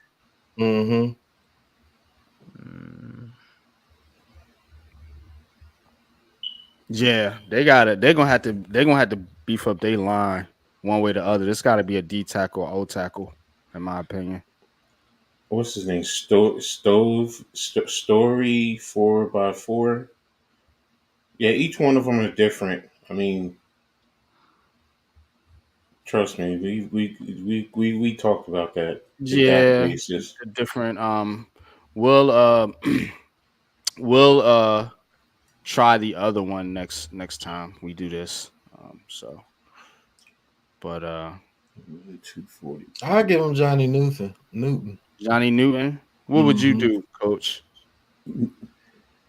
Newton and Murphy are just like as far as BTs, it's just like you can't go wrong with either of them. To me, it's just what's the deal with? I feel like they just lost the tackle, didn't they? Or did they bring him back? No, they brought a tackle in. You told they lost Jonah Williams, whatever. Jonah Williams, did yeah, they bring but him? they brought a tackle in. They brought the dude from the Patriots. Oh yeah, that's right. Yeah, Trent Brown. Okay. Foul. Come on, man. All right. You got Orlando Brown Jr. on. Okay. Still got BJ Hill. Got Sheldon Rankins and BJ Hill in the inside. Sam Hubbard and but they were on their backside too, so Mm-hmm. they're going to be going within another year or so. One of them at least. I would go corner. Okay, then take Terry and Arnold then. Cam Taylor Britt and DJ Turner II. In your division, DJ Turner from Michigan was nice. look at their division. Okay, so let's talk about the division. You got quarterbacks with all really now at least respectable with all 4 teams. Mm-hmm. So the 3 teams. Well, the Browns are they're up for division. I'm sorry, Deshaun Watson. I don't know what the hell. Yeah, no. So I'm looking. I mean, you got Lamar and well, depending on what happens with Pittsburgh, you at least have 2 quarterbacks different. So I mean, and then look at the receivers. They do both Baltimore and Cincy has receivers. Yeah. Even Cleveland, they have receivers. So you got Amari Cooper over there in Juku. Yeah. So go Terry Arnold if you don't want to go defensive tackle. You got Arnold and who's the other one from Clemson? Wiggins. Yeah, Wiggins. Nate Wiggins. Who fits their system better now? Arnold. So let's go Arnold. 5'11", 189. Sorry, a burst. Yeah, we on number 17. Because doggone, every time you tell this man to pick somebody, he goes 30, 45 more seconds. What, man?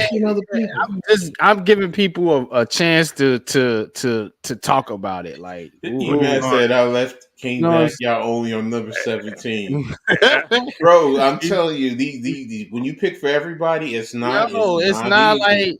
like I'm trying to. But this pick is take Nate Wiggins. Oh, look, he said why? He said reason why it should be a speed round because there's no trades. It's just straight what you going to draft. Imagine if you had trades. Right, it's gonna take longer. Trades will take longer, but there ain't no trades in this. This pick right here at 19 is easy. You take Nate Wiggins. Okay. The Rams. I don't know. You just lost Aaron Donald, so who are you gonna pick? Who you gonna pick to replace Aaron Donald? I don't know. It's a joke. It's a joke, man. I know. Like, Aaron Donald need edge and D tackle though. They don't want to go for the line here. Cornerback is first need, and they do need a cornerback. They lost a very good cornerback and another one. Nate Wiggins replaces that. So Nate Wiggins, that's what they definitely need. Nate Wiggins. What's your thoughts, Coach? I'm DB. I've been said that. Yeah, DB here. Mm-hmm. Right. I was joking about the defensive line. So all right, Pittsburgh. Man, what they need because they did a lot in the free agency. I think they need a tackle though. Yeah, tackle, center, Amarius Mims or J.C. Latham. I don't trust J.C. Latham, but nothing. Trust or no. What tackle do they need? A left or a right tackle? So Amarius Mims, Georgia. Go with Georgia. Man, that dude get hurt too much for me. Wait a minute. Do they need a right or a left tackle? That's the first question I'm asking. Well, they picked one last year. What's his name? Broderick Johnson. They picked a tackle last year. Right? They got Dan Moore Jr. at left tackle, and then they got Broderick Jones at right tackle. Broderick Jones is nice. Yeah, picked the left tackle. If you gotta go left tackle, it's gonna be Amarius Mims. Mm-hmm. Yeah, their defense is pretty straight. I would go tackle here. Amarius Mims it is. What you guys say? I'll say Amarius Mims. Mm-hmm. All right. Dolphins.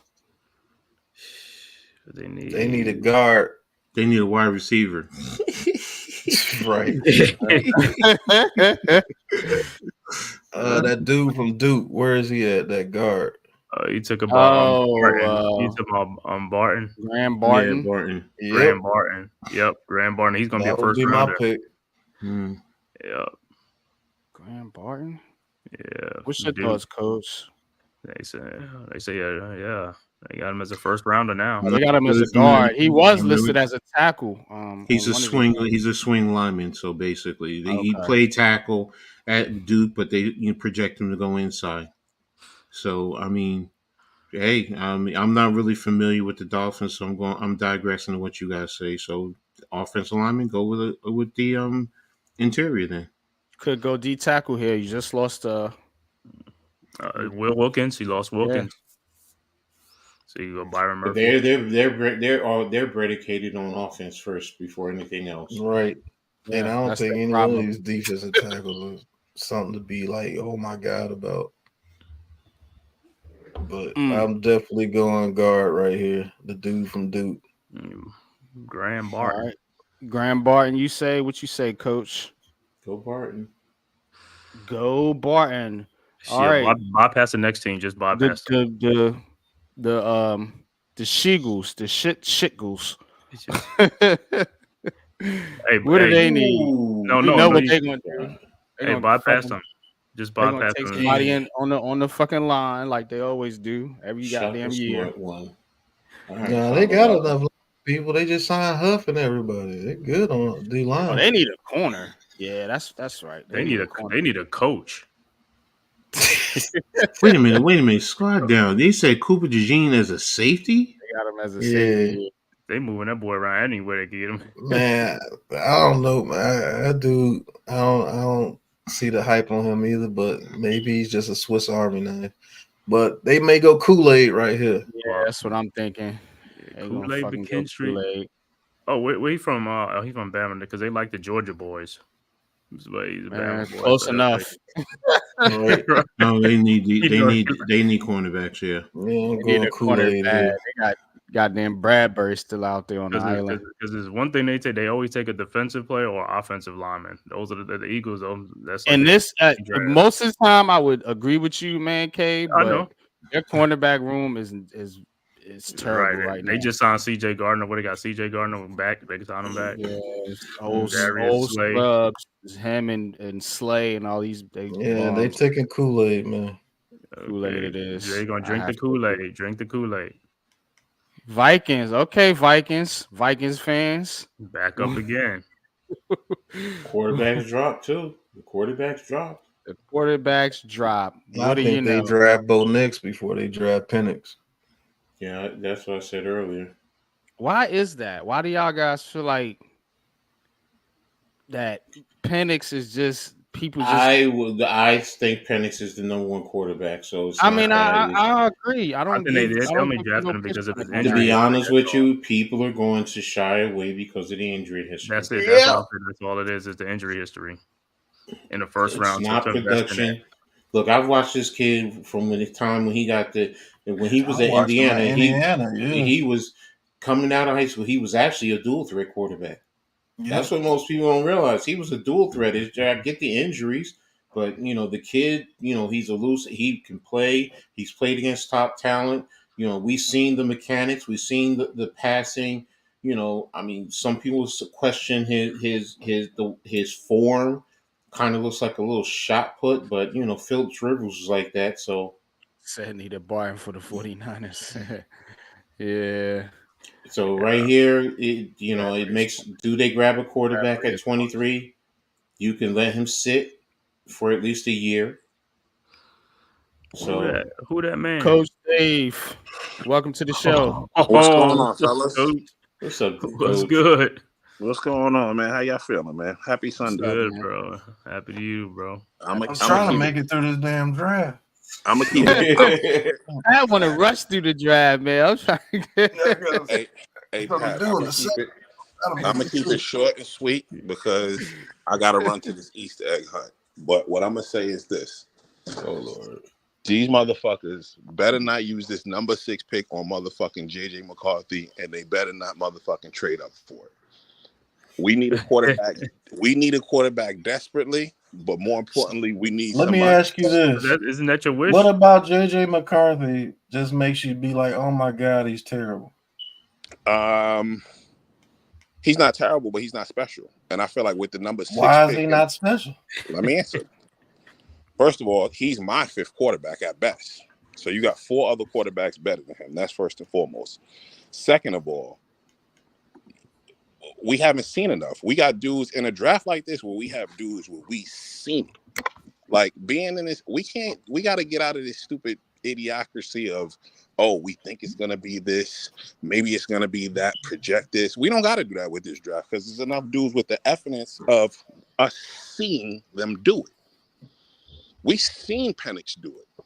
We know what he could do. We know the body of work. We don't know what JJ could do. How you not know what he can do? What I know he could do ain't good enough for us. I don't see him projecting. It ain't good enough for the New York Football Giants, brother. We need something special. So at the end of the day, hear me out. Hold on, let me lay my plane. You know me. I've been banging for a new quarterback the whole time. Mm-hmm. The best thing for us to do at that 6th spot is trade back, get more value. If you're not gonna do that, or if we don't have a dance partner, you go get you some elite talent, and then we'll figure it out. But so you don't want to choose Rome Odunze? You want to take Rome Odunze? I want to ask this. I want to ask this question. I want to ask this question before I get out of here. Why do we need such a special quarterback on this team? What do you mean? Why we? Because listen, here's the thing. I mean, listen. Everybody wants this quarterback that can turn water into wine. So let me ask you a question. Hold on. Why do you think you need this superhuman quarterback on this team when you look at this team?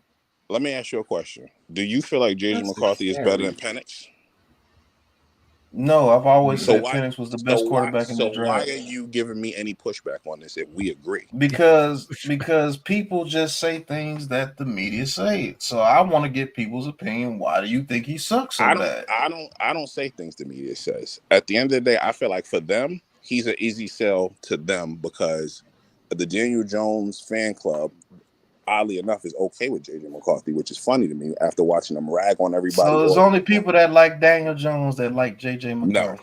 No, they are not the only people.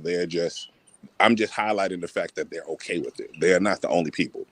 Every year around this time, we see somebody get pushed to the top who rises, makes this meteoric rise to the top and shoots up in the draft. How many times have those dudes actually panned out? These are the dudes that you want. Jaden Daniels. Jaden Daniels were considered shit before we seen the body of work. JJ Tate. His body of work at Arizona State his body of work at Arizona State was lackluster. No, until he got to LSU. Not as a freshman with 17 touchdowns. Until he got to LSU with Malik Neighbors, Brian Thomas, Nix, all those other people, he went off. That's cool. I think he's a good quarterback too. But don't just say, "Oh, it's a meteoric rise." It's a rise with Drake May. What the fuck is Drake May done? I don't like Drake May.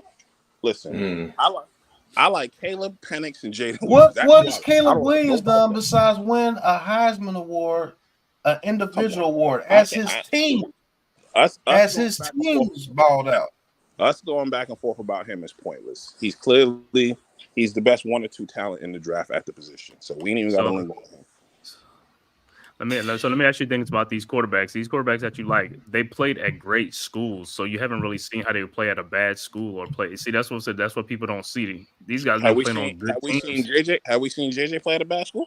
No, that's what I'm saying, and that's what I'm saying. People, JJ been playing on a good team, and that's what I'm saying. Everybody like these quarterbacks, but they played on good teams. They played on good teams. That's what I'm saying. All of them, they played on good teams. They ain't played on bad, terrible teams, so we don't know what they really are. So y'all okay with JJ? I'm not. No, we're not saying that. You see how people try to flip it on. No, I asked the question. I didn't flip anything. Listen, I'm saying Jaden played at a great school too. I'm gonna answer for you, Coach Dave. It's simple, man. The Giants at 6, and I agree with you. They need to take an impact player. what my take on the quarterback situation is, with this fan base, as impatient as this fan base is, they're not gonna let Drake May or JJ McCarthy sit like they need They'll to. let JJ sit. Both of them quarterbacks need to sit I and feel like develop. I feel like with JJ, he will be allowed a level of grace that May and probably and definitely Penix is not going to receive. I don't know Well, what this JJ I is don't. the closest you could get. If they draft any of the other quarterbacks, no. But I do agree with Coach on that. I think JJ would have a chance to sit. They will give him the utmost grace. Penix, that black ass is gonna be out there in about week 6. His ass is gonna Just because fans like you are gonna want him to be out there. As soon as Daniel Jones go out there throw one incomplete pass, guess what you're gonna be saying? I wouldn't want him out there. What's going on, Miz?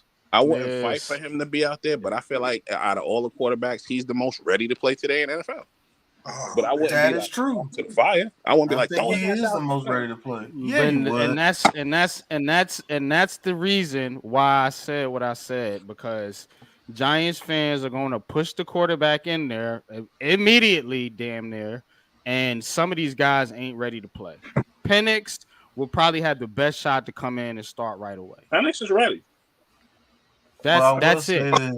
No, he's not. Miz, go ahead, Miz, because Miz got something to say. Not ready. Don't fool yourself, brothers. Why? Step into the New York. Why? Why is he not ready? He's not ready. None of these guys are probably ready to go day one, coach. If his team is why? not, Explain to me what you're just saying. He's not. Why is he not ready? Why? Because it's not a complete football team. You'd be set up to fail. That's why. Yeah, they all are. So you're not saying as a player he's not ready. You're just saying as a team we're not ready to throw a guy in there.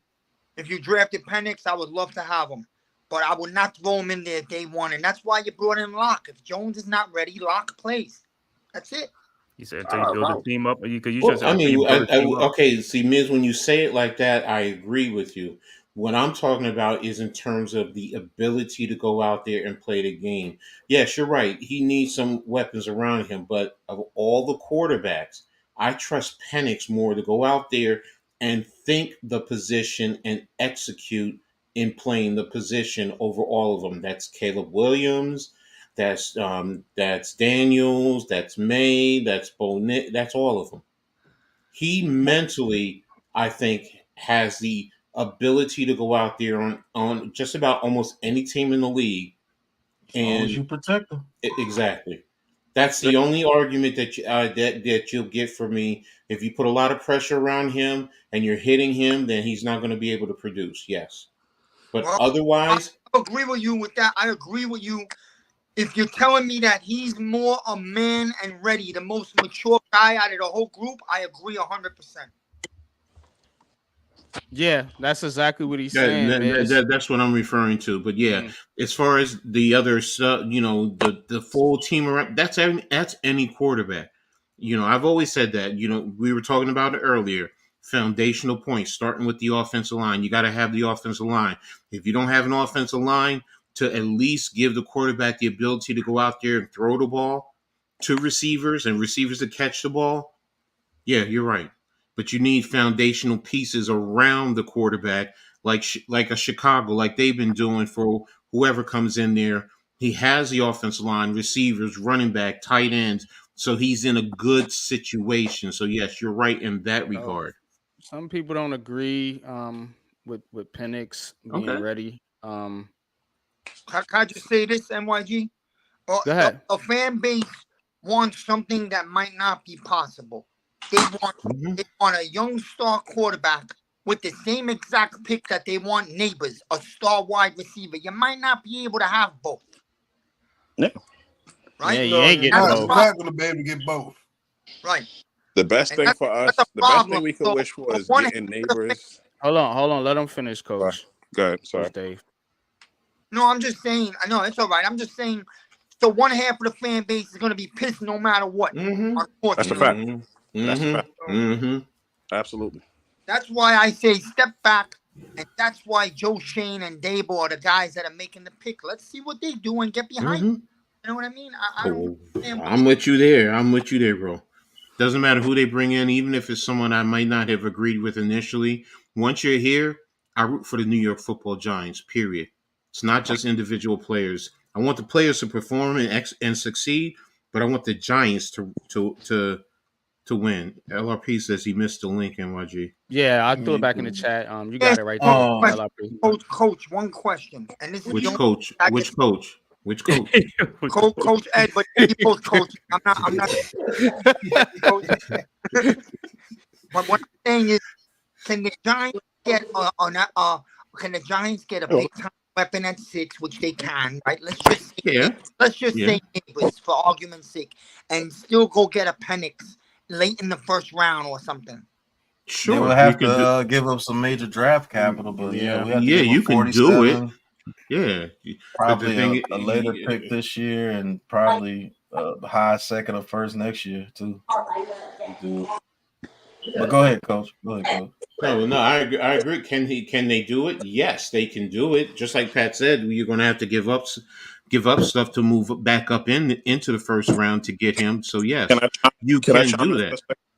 Go ahead, Coach.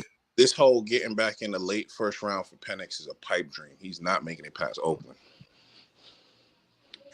I don't know. That's why we're doing this mock draft. So let us get back to our mock draft, and let's just hold off on the quarterback conversation for just a few more, just a little bit longer, and we'll get back into it. Yeah, but let's just get back to the mock draft. We're almost done. We're at pick 23. We were talking about Penix. Are we going to go quarterback here, or do you prefer Bo Nix? Bless you.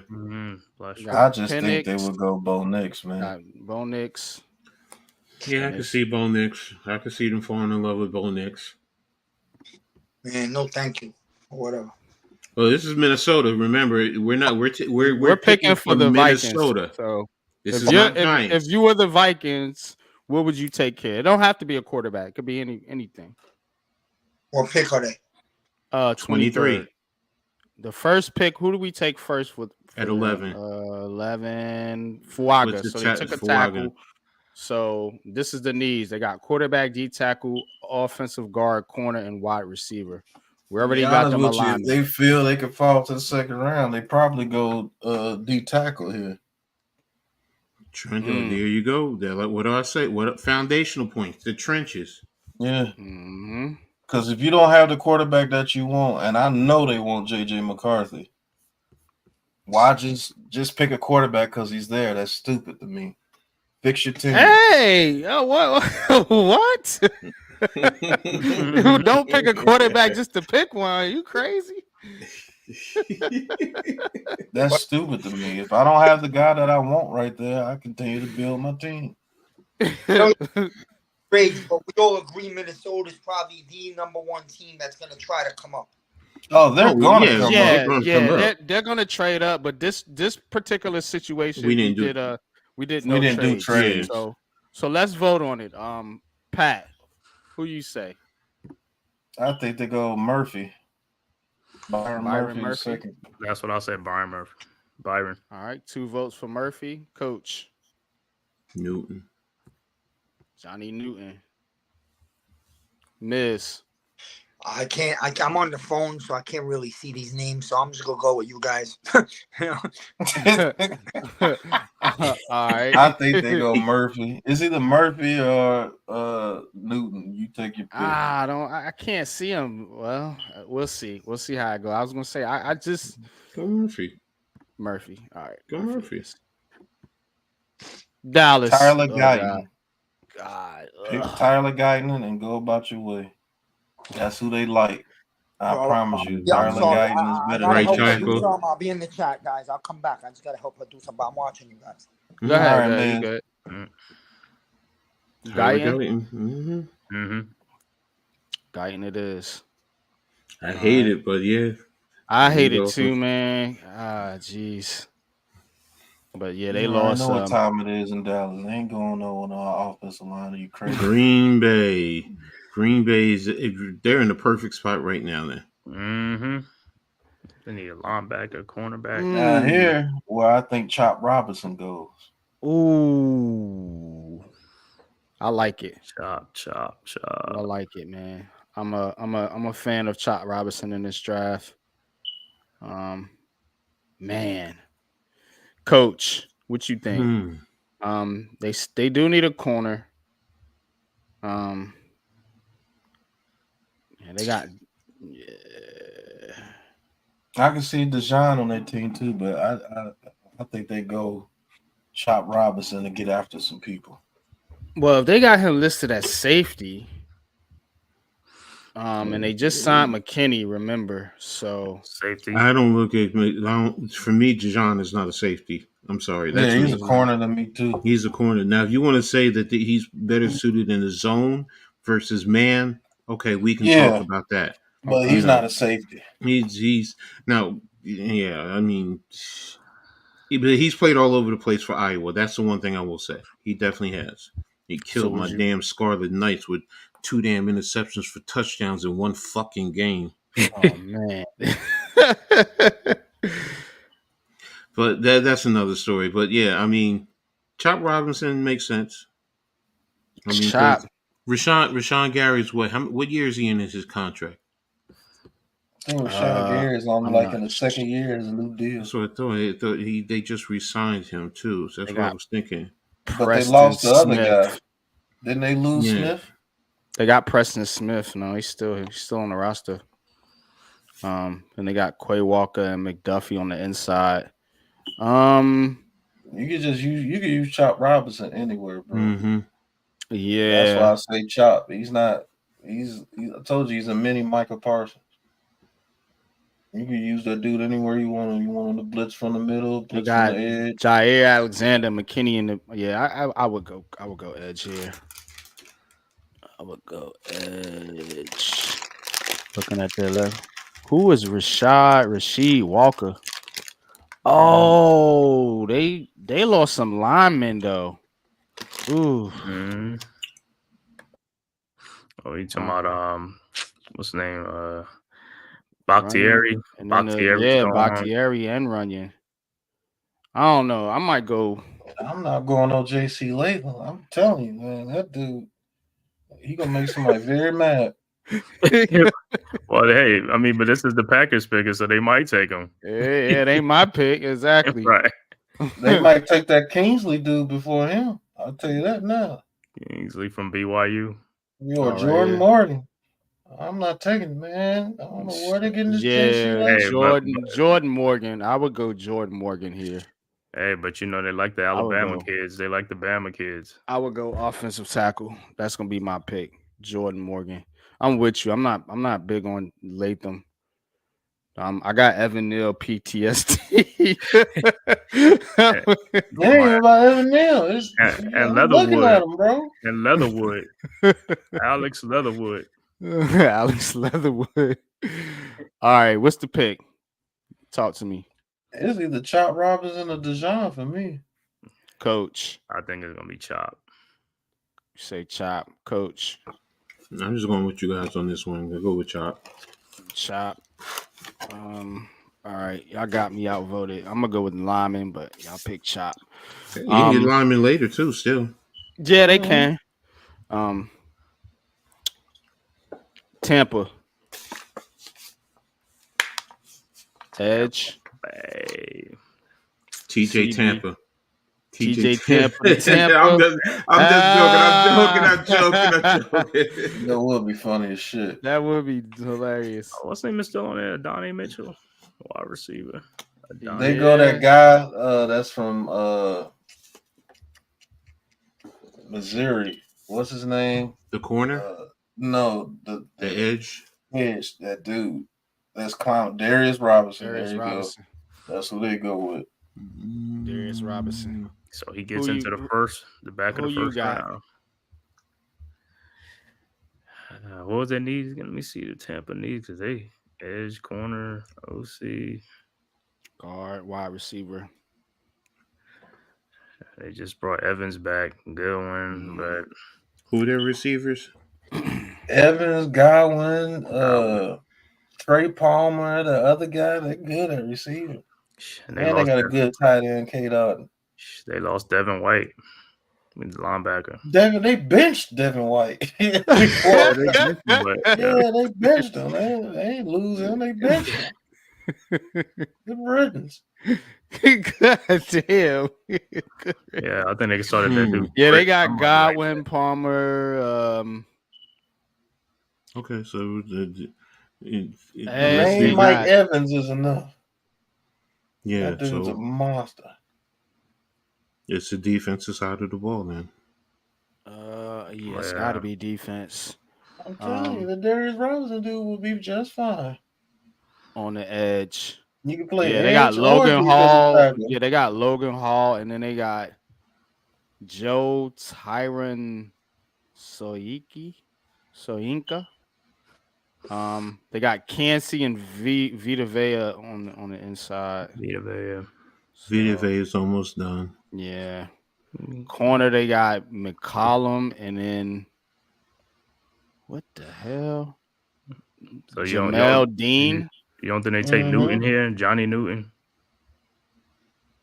All right, what y'all say? Defensive tackle. It's the dude from Missouri, Darius. You say they go with the edge rusher, Darius Robinson. You can play defensive tackle too if you want him to. I'll say Newton. You say Newton? What you say, Coach? And my boy is the head coach. And he loves defense and he loves coming with blitzes. Todd Bowles. Product of Eastwick, Elizabeth, New Jersey. Yeah. Another one killed my damn high school. Shit.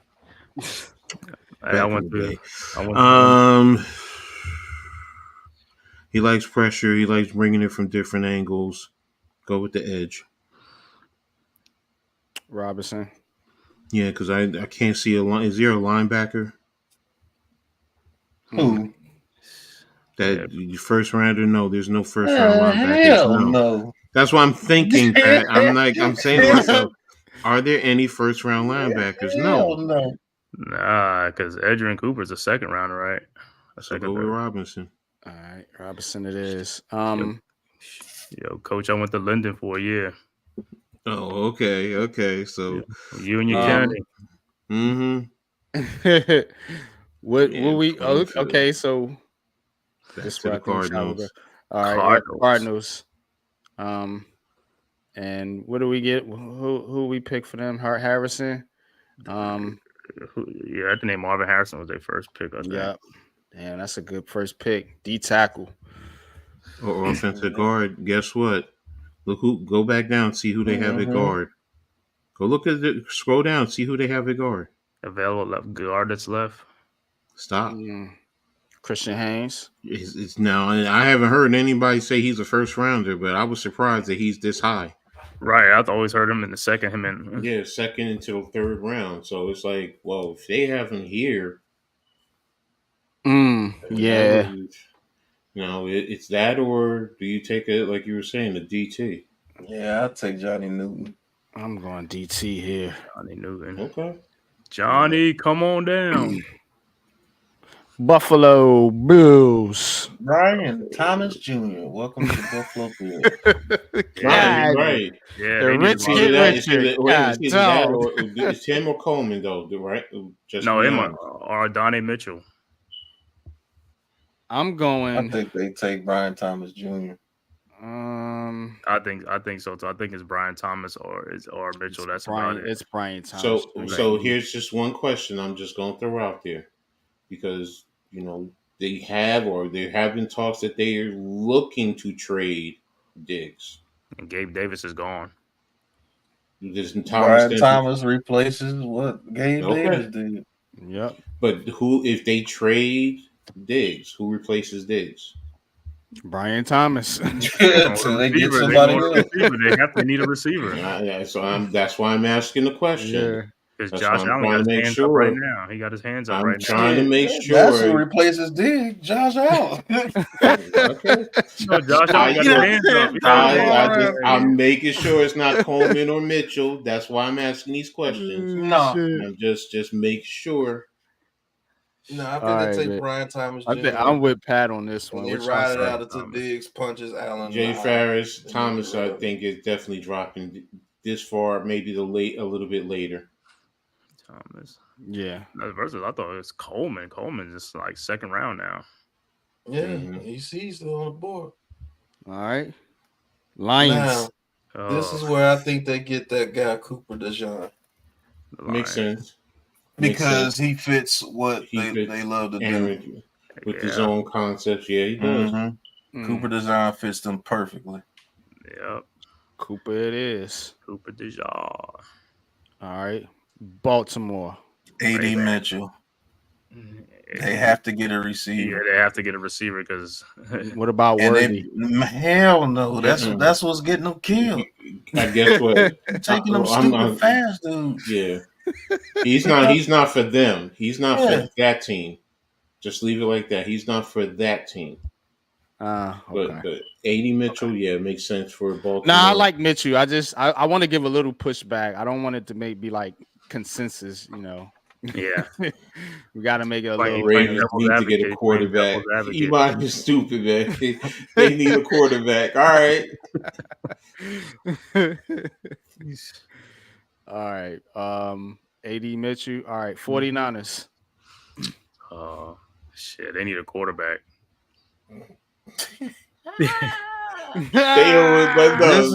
This is where I think Latham. go down. Latham going. Latham is going. Latham going. No way. I think they take Suamatia. The offensive tackle. Sumatala. I thought it was Tala. Oh, whatever his name is. BYU. Something. Just say Kingsley. Kingsley from BYU. Yeah. Kingsley from BYU. That's what You're gonna go out there teaching them boys the haka. Yeah.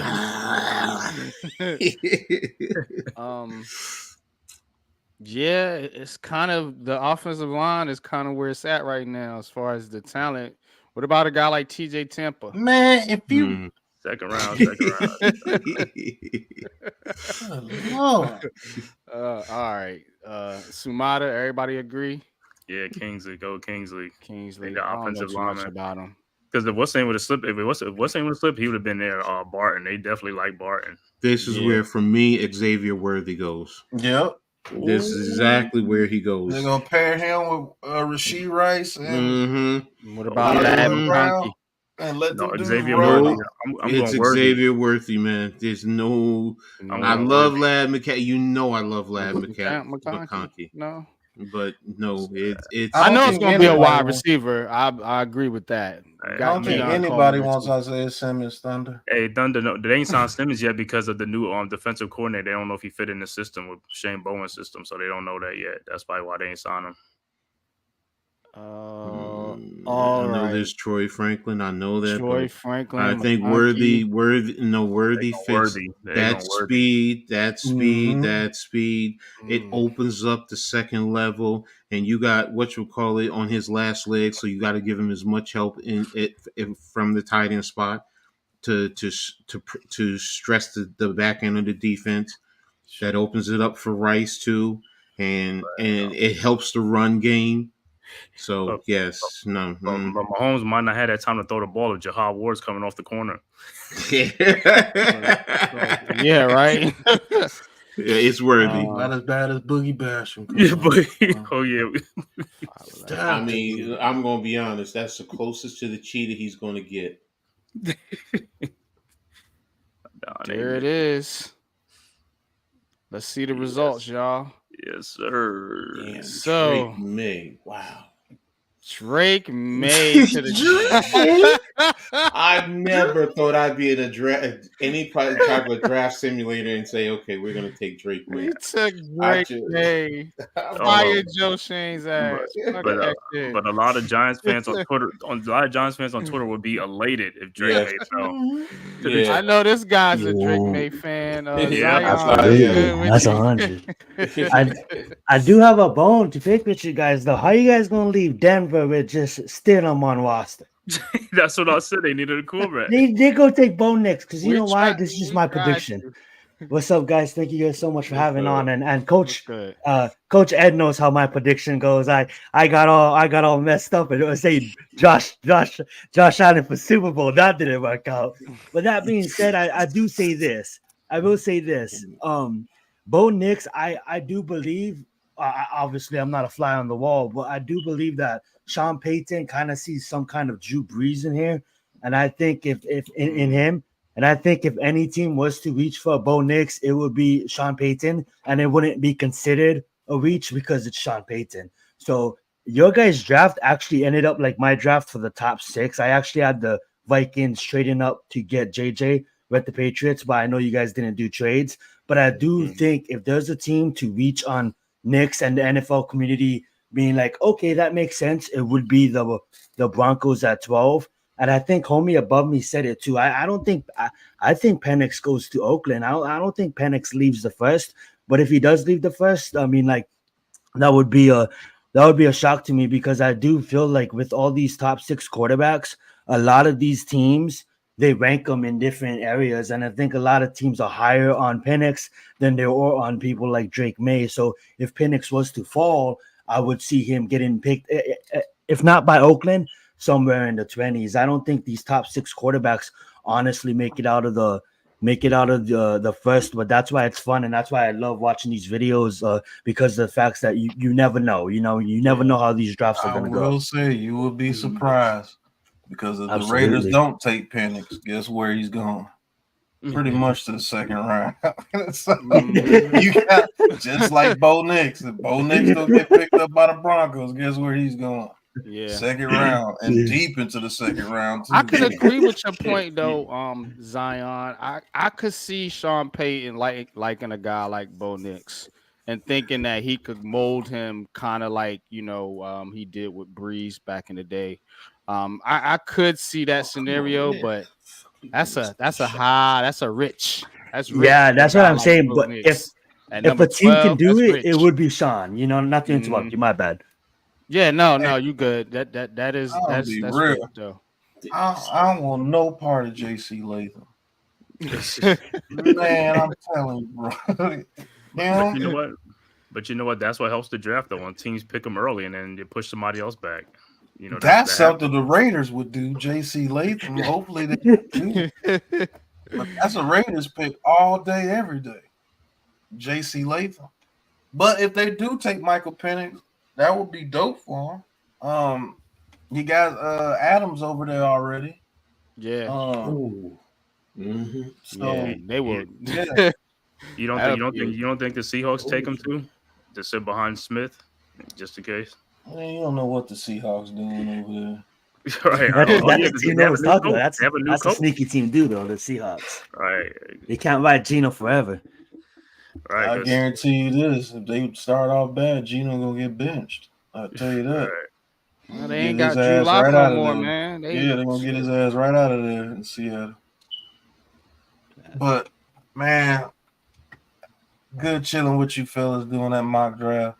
Try to make it as real as possible for you guys. Yeah, man. Good stuff though, man. Good picks, man. We'll try to do this maybe next time with a different simulator, a different draft simulator. It's been 3 hours. That's crazy. Yeah, man. Messing around with you taking 5 hours to do one damn mock draft. I just told you. I forgot the Seahawks got Sam Howell. You done missed every time clock on our picks. Your pick has been your whole first round has been the whole first round I went ahead of you. But man, I gotta go do something real quick, man. Appreciate you guys, man. And yes, sir. Yes, hit sir. that like and subscribe button, man. Definitely, man. Appreciate you too, Of bro. course, all the time. All right. Peace. All right, Pat. Peace. All right, Pat. Yeah, respect, guys. I was watching for the last hour. If you guys want to end it, I don't mind. Oh, you know what I'm nah. saying? I didn't have no like time limit. Like That's I'm a off foul. work today, so Coach over there coaching. but Oh, I'm sorry. Dan Leaf and Big Fan Breezy last night. They was going in last night, man. And they were talking about Zach Edey trying to get Zach. I'm Edey. watching it. I'm watching the game. And I'm like Zach Edey is not built for the NBA. Not today's NBA. Yeah. I'm sorry, but that's another story. Let's get back to football. Oh nah. We definitely going to hit the basketball conversations up Tuesday. We back at it. Heart of the City, 8:30 p.m. Be there or be square. We're going all New York City sports. Yes, a lot to talk about in the area now. Of course, you got Yankees and Mets getting spring training going. I don't know what the hell the Brooklyn Nets are doing, but at least one of the teams in the city is pushing for the playoffs.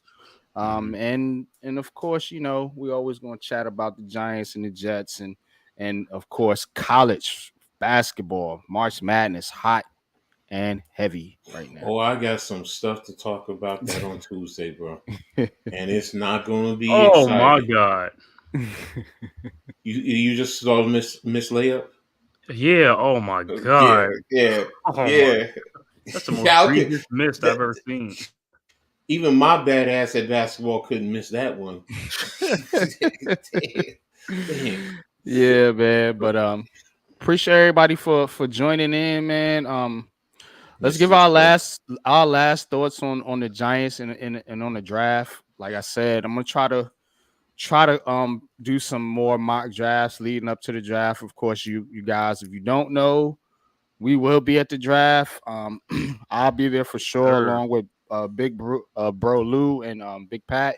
So definitely look out for the live content from the NFL draft. But we're going to try to do some draft things leading up to the draft. You know, maybe do some player profiles, some things like that. Try to hit up the link is in the crew chat. Lou, I'm about to close out now though. Y'all late. 3 hours. But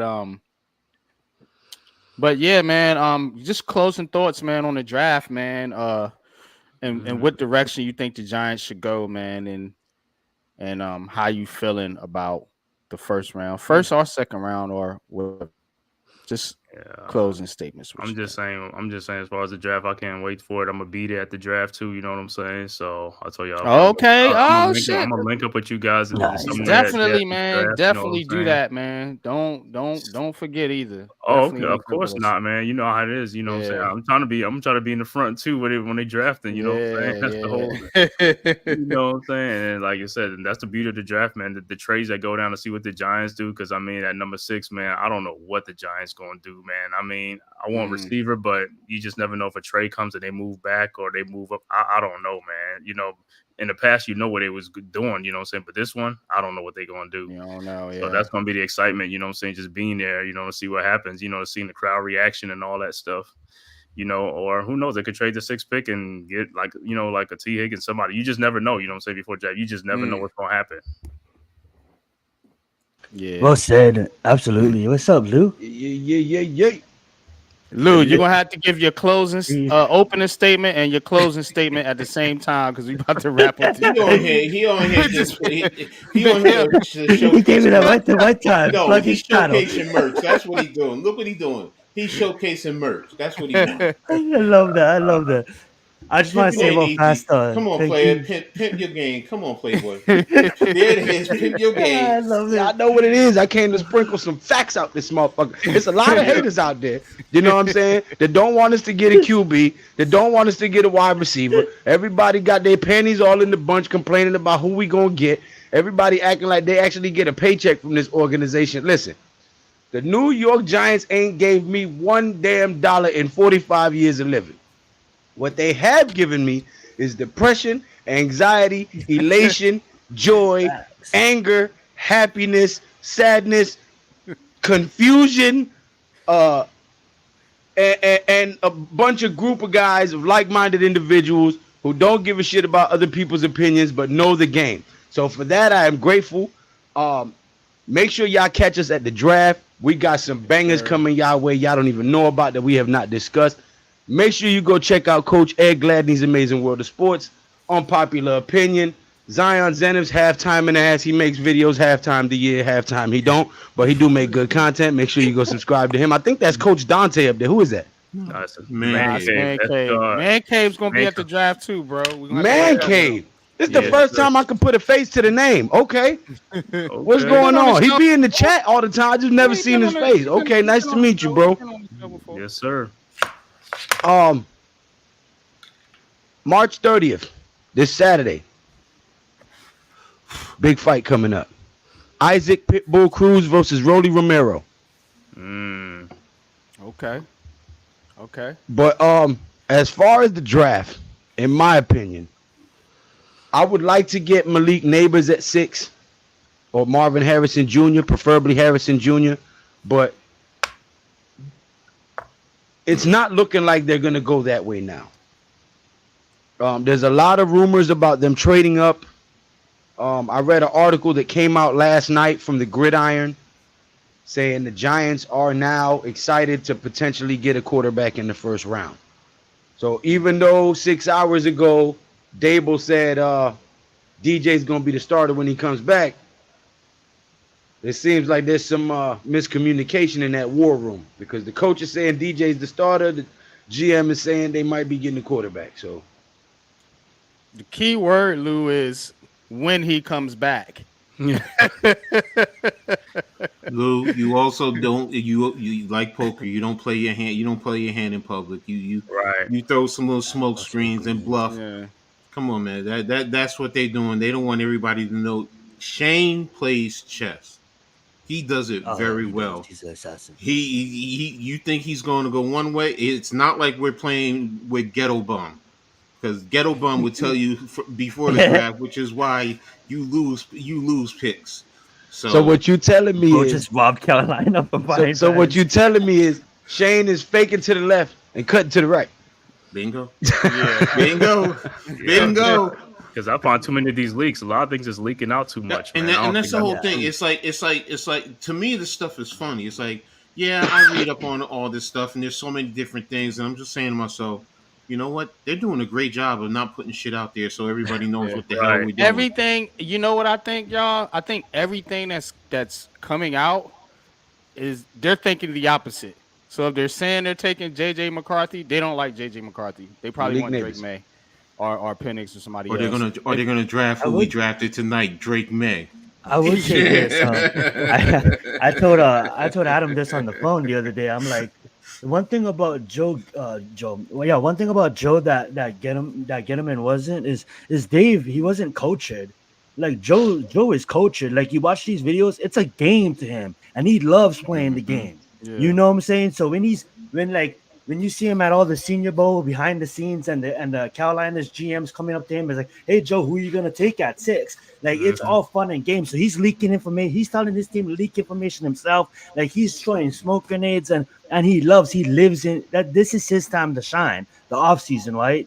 And I just believe if you really look at it, like we got a deer in the headlights that is not even on roster right now because he's still on injury. So Drew Lock is technically number 1, and regardless who we take at 6, if we go quarterback, if we go wide receiver, like Daniel Jones is not fully healthy yet. So there's rumors he might not be ready to start week 1, right? But with that being said, you guys know how I feel. I want Drake May. If we don't take Drake May, I want JJ. If we take a wide receiver, I'm not going to get mad. Like Lou said, I'm a fan of the team before anything. When we got rid of OBJ, I didn't follow OBJ. I'm a fan of the team. When Eli retired, I didn't quit watching the Giants. You know what I'm saying? And I know I love this team. I thought about it. I think we all did. I love this team, and I know they have a plan, and I believe in this coaching staff. I believe that I'm not gonna go on a limb and shoot myself by saying all these unestimated predictions, but I will say this: I do believe that our offensive lineman is a real one. I've seen that guy took not I want to say nobodies, but take not household names on Oakland's line and able to block some of the defenders that was I coming gotta at quote him. The Rock, People Zion. forget that Chris Jones is in that division and what he was able to do with those guys. But I'm gonna pass it over to MC Lou. He's about to spit some facts. Nah, you remember when back in wrestling, when wrestling was still cool, when it was still entertaining, when The Rock used to come out there and mock people, and he was beefing with Triple H, and he was mocking him. He said, "Time to play the game." That's what time it is. It's time to play the game and see what we did with this free agency. I think the linemen that we picked up are going to make a huge impact. Absolutely. Runyon and Illuminor. Regardless of who's at quarterback, whether it's DJ, Drew Lock, or a guy that we draft, I think we're going to see vast improvements in the game simply because of the pieces we've added at the line. And that's both sides. Defensively, now we can get after the quarterback by just sending 4. We don't have to blitz 75% of the damn time or 50% of the time. Yeah. We can get pressure with 4, drop our guys in coverage, and have one guy spy in the QB. And now you got a problem trying to find an open man or escape from the backfield and get that yardage. And that is the type of defense that the New York Giants has been known for. I'm excited to see it back on the field. Hopefully we can get the NASCAR package back. I'm already playing with them in Madden. It's awesome. It's awesome when you have Brian Burns and Dexter Lawrence and Kayvon, and then you can rotate Aziz. That's the best thing. Aziz is so good, but he can't stay on the field, right? Now we can rotate him. Oh, it's game over. 11-6, bitch. I'm back on my bullshit. Let's something before you guys go. My bad. Let me just finish with this. Okay. I'm gonna land the plane with this. For all of you guys saying that Drake May isn't him or JJ isn't him, of course, because they're still developing. They're not finished products. Let Brian Daboll get their hands on. That's what I'm saying. Pause. Look at Josh Allen's first year. Look at some of these quarterbacks. Look at Joe Burrow's first year, guys. It's never gonna go how it planned, right? Unless your name is CJ Stroud and you just whipped up some miracles. You know what I'm saying? But other than that, guys, let the quarterback guru in our coach Brian Daboll get these guys to the NFL level. Not all rookies are ready to play. So you guys might look at them and say like Josh Rosen 2.0, but you guys are judging them as finished products. They may come out of a shitty system, but I believe in our coaching staff. If we do take a quarterback, if he does have to sit for a time being, to get him to NFL level. My bad, coach. You go right ahead. No, you're fine. I mean, what you're saying is very logical in terms of all these players. And I'll say the same thing. The one who I think is closest to ready to play right now, day one, to be honest with you, is Penix. Real fast. Diggs was brought in after in year 2, and Chase was drafted in year 2. Go look at history. Josh Allen had a losing record, and Joe Burrow had a losing record year 1. When they got their receiver, you gonna let Coach finish his statement? I'm sorry, Coach. My bad. You're fine, man. Zion, all the quarterbacks need to be worked on. Every last one of them, including Penix, yes, to be NFL caliber quarterbacks. Remember the fact that Patrick Mahomes, he even said it in the beginning, he didn't know how to read defenses. It took time for him to develop. So yes, all the quarterbacks, including, even though I have questions about him coming out of a Mac Brown system in terms of Drake May, but you know what? There is some talent there. There's some talent there with Caleb Williams, and I get all the off-platform stuff and everything. I get it, but they all have talent. There are things that they do. They had to have done something to get to this point in their lives. Period. Case closed. To be even at the top level in college, you had to have done something to get there. So now it's on, like you said, like Zion said, the coaches. I say the same thing about the offensive line with Evan Neal. What's the issue? Probably coaches. So that's the biggest thing. Do the coaches coach these guys up right to go out and execute and perform? If they do, great. Let's go. Let's have fun. And if not, they're probably going to be out of here as coaches. Mm-hmm.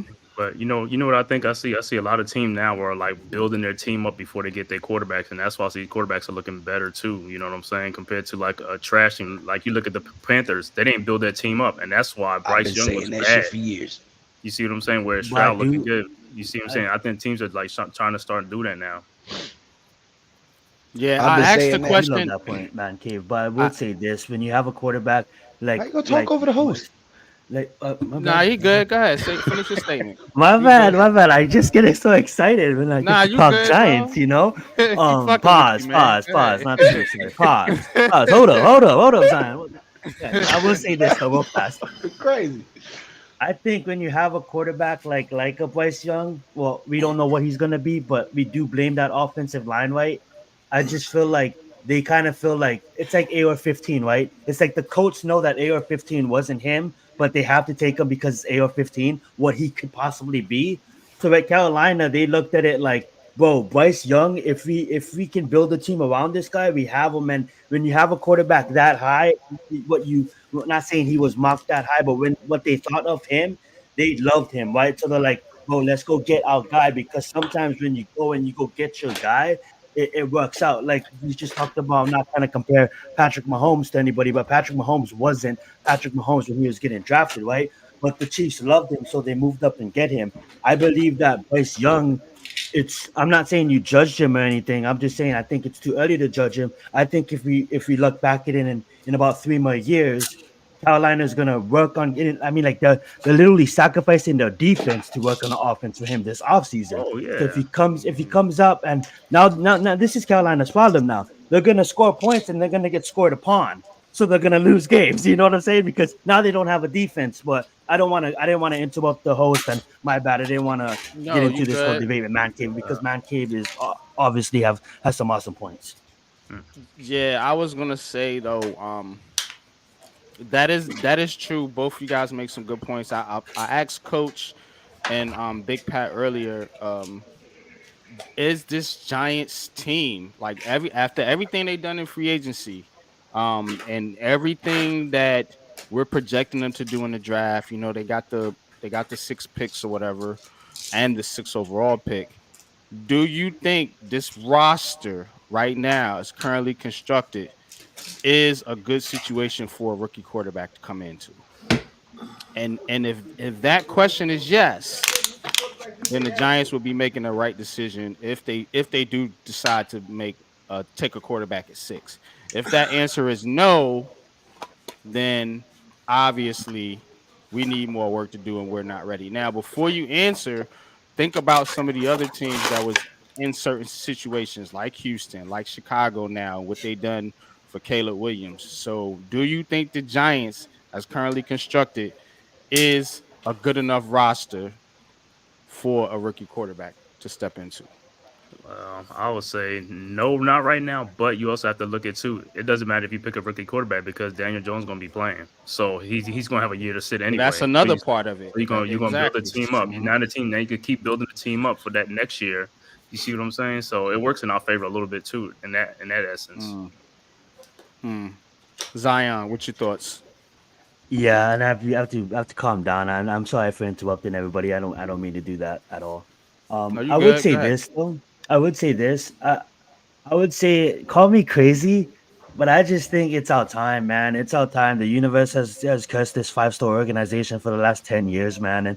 And this is the draft, like honestly, that we're in a white position because if you really look at it, guys, I know I'm not answering your question, but I'm long winding it. But here's the thing, guys, like this draft is so deep at wide receiver and so deep at quarterback where we pick that it's kind of like destiny that we get on both. And I'm not saying you're going to get a Malik Neighbors in the second. You're not, guys. Malik Neighbors is special, guys. But I'm just saying we're not in a position to draft the quarterback. But if there's a way that we can come in away with a quarterback in the first round and a wide receiver in the second, I do believe that there's wide receivers like Robertson and like Hyatt that fully hasn't really reached their ceiling yet. And I believe Hyatt's still in. I am really high on the kid Hyatt, and I want him to. I think the kid can literally run past people, and I think JJ or Drake can hit him or Daniel. Let's not talk about that. But I just think if we come out of this draft with what we predict to be our franchise quarterback and what we predict to be a wide receiver that can help this roster, I think it's going to set us up for years to come because of the fact that we have all this available cap next year, and I'm going to be shouting for the rooftops if Hyatt doesn't come to if we go quarterback, Hyatt doesn't project what I want him to project at. The wide receiver we take in the second doesn't project the way I want him to project at. Then we'll full head away to go down that Josh Allen, that Joe Burrow conversation. Joe Burrow gets Chase in year 2 off to the races. Allen gets Diggs in year 2 off to the races. And like they never looked back. The Bengals are not considered a shitty organization. They're a playoff appearance.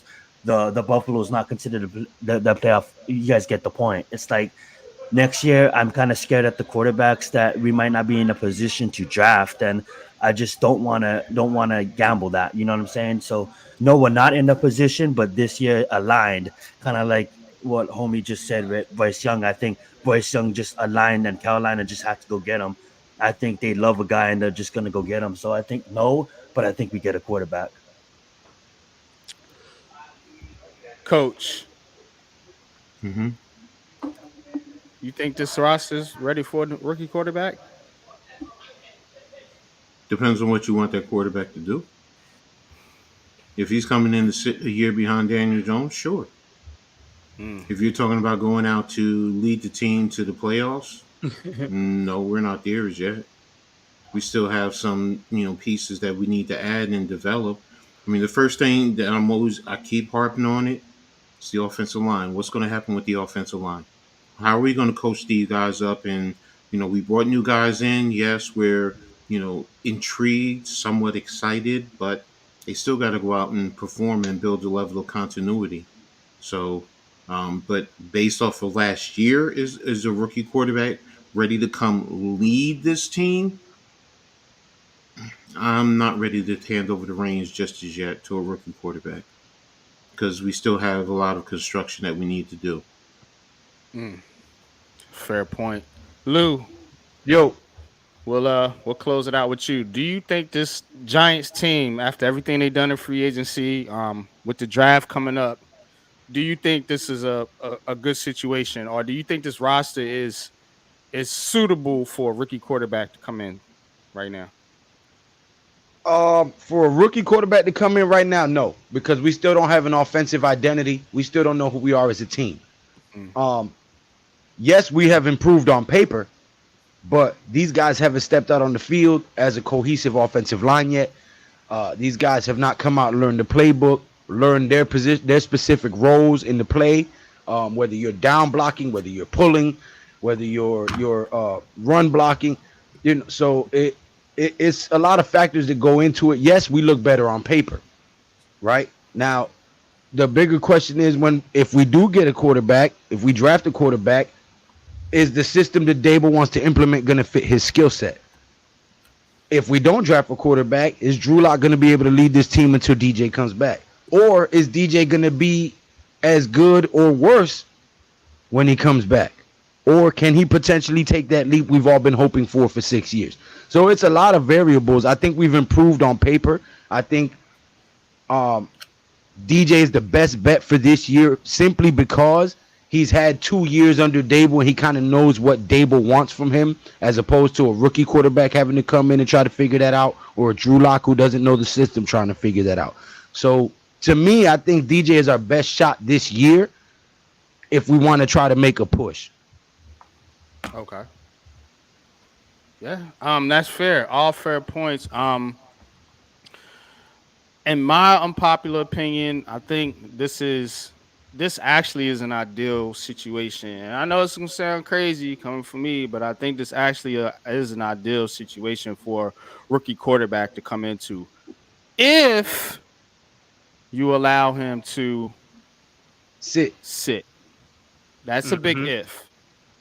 Because with this fan base and the way they feel about the way they feel about said quarterback, name to not be mentioned, the way they feel about that guy. I'll add a little caveat to that. If we draft a black quarterback, The minute any quarterback throw an incompletion or interception, boy, this fan base gonna holler to throw that motherfucker in there. I'm telling you. Yeah. Yeah, buddy. So that's why, you know, that's why I'm a little bit more Pat. a fan of Penix and Jaden Daniels, because I do think those two right there can come in and at least be serviceable in their first year. Drake May and JJ McCarthy, I'm gonna tell you right now, if those guys are forced to play earlier than they should, it's gonna be disaster. It's gonna be disaster. I'm gonna be honest with you. It's not gonna look good. And that is the main thing right there that I was trying to see here. You know what I'm saying? Are this Giants fan base gonna be patient enough to allow a rookie quarterback to sit? That's we that, somewhat have to don't respect. I don't think so. Do you think so? Because you know, I know a lot of fans that you know want Daniel Jones gone. You know, I'm with you. I think he's done here. But are you gonna be able to chill for a minute and let your rookie learn, or are we gonna be screaming, you know, after the first play of training camp to put in the rookie? I was gonna say you kind of somewhat have to, as a fan base, you guys looking back and looking at his film, like you guys somewhat have to not you guys, but as a fan base, we have to somewhat respect Drew Lock. I mean, like if Daniel Jones is not ready, like I said it, I'm gonna say it again. Drew Lock is my starter. That was me podcast. Man cave. Okay. That's if you don't, like, even if you do drop the quarterback, right? I'm gonna say right now, Daniel Jones is on injury report. Drew Lock is my starter, and we have to respect that. Now, I'm gonna also respect the coaches too, right? So if we draft the JJ, say we draft the Drake, and say Unpopular is right, and they're not ready to go, right, and they have to sit a year. We have to respect these coaching staffs, and that's what I'm thinking is happening, because you kind of have a not an excuse for John Mara and Steve Tisch. You kind of have some leverage there, right? If you go and you draft a receiver and Daniel Jones doesn't ball out and Drew Lock doesn't do anything, they're fired, bro. We're winning less than 3 games, you're fired, like immediately. But if you have a quarterback that has been sitting and you present that to John Mara and say, hey, we have a plan, let us continue. John Mara's most likely to let them continue the plan because of the fact that they have a quarterback that's been sitting the whole year. So if the quarterback is not ready, don't run him out here. As a fan base, don't chant JJ, don't chant Drake May, because of the fact that if these guys still need to learn, let them learn. If we need to take the Green Bay approach, look at the Green Bay's quarterbacks. Look how much quarterbacks they had in the past couple of years. The reason why I want a quarterback this year, guys, is I think that this year and 2020 Arch Manning's years is special years when it comes to quarterbacks, and I don't want to pass that by. You just want a QB because Adam wants a QB. No, I'm just messing with you.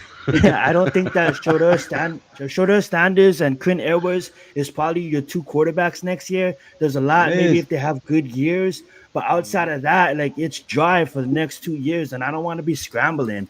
It's never dry wide receivers. They grow on trees. You know what I'm saying? So at the end of the day, if they need to sit, let them sit. Let them sit. You know what I'm saying? That was a lie, sir. I'm not gonna let you skate away with that one. Receivers do not just grow on trees, sir. Well, let me put it this way. How many Jerry Rices or Randy Mosses or Chris Carters have come into the league?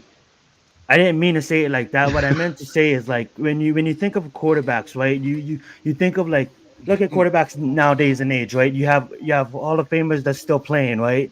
Like Aaron Rodgers, right? And his legacy is forever. But since Aaron Rodgers was quarterback, Lou, how much number one receivers have we seen? We've seen AJ Brown number one. We've seen Julio Jones number one. Now, who's the number one receiver right now? Is Justin Jefferson. What I'm trying to say is, receivers, they're easier to get. I don't mean they grow on trees. What I'm trying to say is they're easier to get. When you have a position that touches the ball every single snap, like the quarterback, that it's really hard to find your franchise quarterback. I say if you love a guy right now in this draft, you take him because of the fact that there's always going to be every year is going to be have a receiver, right? Every year a receiver is going to be that number one. Now I do believe that Marvin Harrison is generational, but wasn't a couple of years ago we was just talking about this kid named like DK Metcalf and how he's going to be the big thing, and we just got done talking about like Jerry Jeudy coming out of college, and hold up, we had Oklahoma on this roster, and like there's always going to be names at wide receivers. That's the point I'm trying to make. I mean, I hear what you're saying. You said the key thing you said right there is names. You know what I'm saying? Like the name is one thing, man. But you know, to find a wide receiver that fits your system and fits what you're trying to do is not as easy as you making it out to be. You know what I mean? I apologize for that. You're right on that. Yeah, but you know what I'm saying. So for me, every team in this division. And what's the easiest way to the playoffs? Win your division, right? Something the Giants have been struggling mightily to do. Even when we made the playoffs, we've always got in as a wild card. So look at your division. Every single one of those teams has a dog at receiver. You got Scary Terry, named Scary Terry for a reason. CeeDee Lamb and of course AJ and Devontae over there in Philly. We don't have that. You know what I'm saying? Right. But if you compare quarterback play, it's a lot more even, in my opinion, than the receiving cores are. You know what I mean? Like Dak Prescott and Jalen Hurts aren't killing nobody. Neither was Sam Howell. They're not no all-pro quarterbacks. The difference is the fact that they have a dog at receiver that can bail their mediocre quarterbacks out. Right. And their offensive lines and defensive lines are better than ours, particularly the offensive lines. So that is the difference. So I can see both sides of it. You know what I'm saying? But we can't just dismiss like we can just go out and just get a receiver out of nowhere. You know, pluck them off a tree, as you say. NYG, NYG, like you saying, if you take Devontae Smith and AJ Brown off the Eagles, and they just have Quez Watkins, you ain't scared of Quez Watkins. Right. You ain't scared of them other guys. Switch the receiving course, and they're a different team. They're a whole different team. Give them Hyatt and Slayton, and give us Devontae Smith and AJ Brown. And let's see who wins more games. Here's the thing: give them Hodgins, give them Hodgins, and the what was it? The preseason wide receiver we had? Oh, David Stills. Yeah, give them David Stills and Isaiah Hodgins, and see what they do. No, but the point I was trying to make is let's rewind time. For the last 4 years of Daniel Jones' career, I've been defending him of getting a number one wide receiver because I do understand what you guys are saying. And my point of wide receivers growing on trees, you guys just mentioned a bunch of wide receivers, right? I consider AJ Brown one of the best wide receivers in the league, top 10, you know, Lamb, top 10, you know what I'm saying? Terry, top 25, maybe top 20, you know what I'm saying? Nothing against Terry. I think he's a beast, but look at that. Look what I just said right there, right? Like when you talk quarterbacks, right? There's like 8 really elite guys, and then there's a cliff. Like with receivers, there's like elite. Every team, other than probably 5 teams in the NFL, has an elite wide receiver. Whereas in point taken, I don't mean to say they grow on trees, but times are always going to change. And there's times that Devontae Adams was the best wide receiver in the league. 5 years later, there's another guy. 5 years later, there's another guy. I get it. There's your GOATs, like your Megatrons, like your Jerry Rices, like your Randy Mosses. But at the end of the day, wide receivers there's always going to be wide receivers. If you think about it, that's what kids want to play growing up. That's the premier position, right? You want to get that touchdown. Obviously, kids want to play other positions too, but that's the scoring position. That's the fancy position, right? You know what I'm saying? So what my point trying to be is like there's your Josh Allens, there's your Patrick Mahomes, there's your Lamar Jacksons, and then there's a drop off, right? If you think about it, outside the top 6. Lou wants to say something, but that's what I was going to say. I just want to respond to what you said. That's the premier position. That's the position kids grow up wanting to play. You're failing to realize the fact that the most premier position is the quarterback. That's the guy that gets all the praise. That's the guy that gets all the MVPs. That's the guy that no matter how spectacular the catch made is, he's the guy that gets credit for it. So There's more kids that want to grow up and be the captain of the team, the quarterback, the guy who gets all the trophies, all the rewards, all the praise. So you always have way more quarterbacks that are hyped up than wide receivers. A wide receiver, you can't really hype him up because he's putting it all on film. Now, That's true. the quarterback, you can hype him up because the wide receiver makes him look good. So you always have an overinflated quarterback as opposed to wide receivers really rated where they belong. So it's risky when you start betting the house and giving up picks and moving up and spending money to get a guy that might not be the guy. A wide receiver is pretty much cut and dry. You see what you're getting on film. He's going to go high punt the ball. He's going to body the guy out. He's got good hands. He pays attention. He watches the ball into his hands. You know, he keeps his feet in bounds, toe drag swag and all that. Those things are self-evident on film. The quarterback, you can only see how good he is if his receiver is dependable or if he's really good at reading defenses and audibling out into something that benefits the offense. But again, because there's so many guys trying to be quarterback and because there's so many guys that have help from the receivers and everything else, they get overinflated and they get overhyped and they get picked and they end up being bust. Right. That's why it's so dangerous when you talk about moving up and giving up capital for a guy because he might not even fit your scheme or your receivers might not even be good to what type of play style he has. So it's real tricky when you get into the quarterback. That's why I was like, when you said, "Oh, receivers grow on trees," you know, it's the receivers make the quarterback look a lot better than they are sometimes. I get your point there too, but sometimes too, I can look at a quarterback. Yeah. Receivers, I know that guy is going to be a good quarterback. You all right with that. They go to top one as they go to middle school as the university as muffled. You sound a little muffled, Zion. Oh, am I muffled? You're not now. Okay, so I'm sorry. Let me move up to my mic. I do love that point, and I'm gonna rebuttal with this. A lot of people want to play quarterback, but as they go through a Pee-wee to junior varsity to varsity to Division II football to Division I football. Okay. Hello? Can you guys hear me now? Okay. Yeah, they basically like the coach tells them, "Hey, you're not good enough to be quarterback, right?" So they get reading out. Like when you get to this level, like obviously there's always going to be some quarterbacks that's hit or miss. But there's always gonna there's always gonna be more wide receivers, top level wide receivers than top level quarterbacks, because at this level in the game, after all those guys wanted to play quarterback, that the coach told them they couldn't play quarterback, they get ridden out, right? And then they transfer it over. But we got Miz here. I don't want to spend this whole time debating about nonsense. I love that, and I love that point you made, because they do not grow on trees, but there is always going to be a wide receiver. Go ahead, Miss Joe. Yes. What's good? Up, Joe? What's good? Joe, That's what's up, guys? for Joe, man. I hope you good, bro. I hope you feeling good, bro. Long time no see, man. Hope you get back soon. Miss, talk to me, man. I know you got a lot to say on Twitter, man. Now's your time to go in, bro. Go ahead. Drop bombs on the Miz. Flex, drop a bomb on it. Yo, fuck the Twitter, bro. Fuck them. Yo, my whole thing, and I got into it with Adam early this morning with Adam. I'm tired of the Daniel Jones bashing. Yo, he ain't the guy. You want to move on. We want to draft the quarterback. That's fine. But you got guys bashing Daniel Jones on a personal level. I don't understand that shit. I really don't get it. The guy never claimed to be Peyton Manning. He didn't draft himself. So right. I don't understand the personal anger towards the guy. I just don't get it, man. If he ain't the guy, he ain't the guy. He tried his best.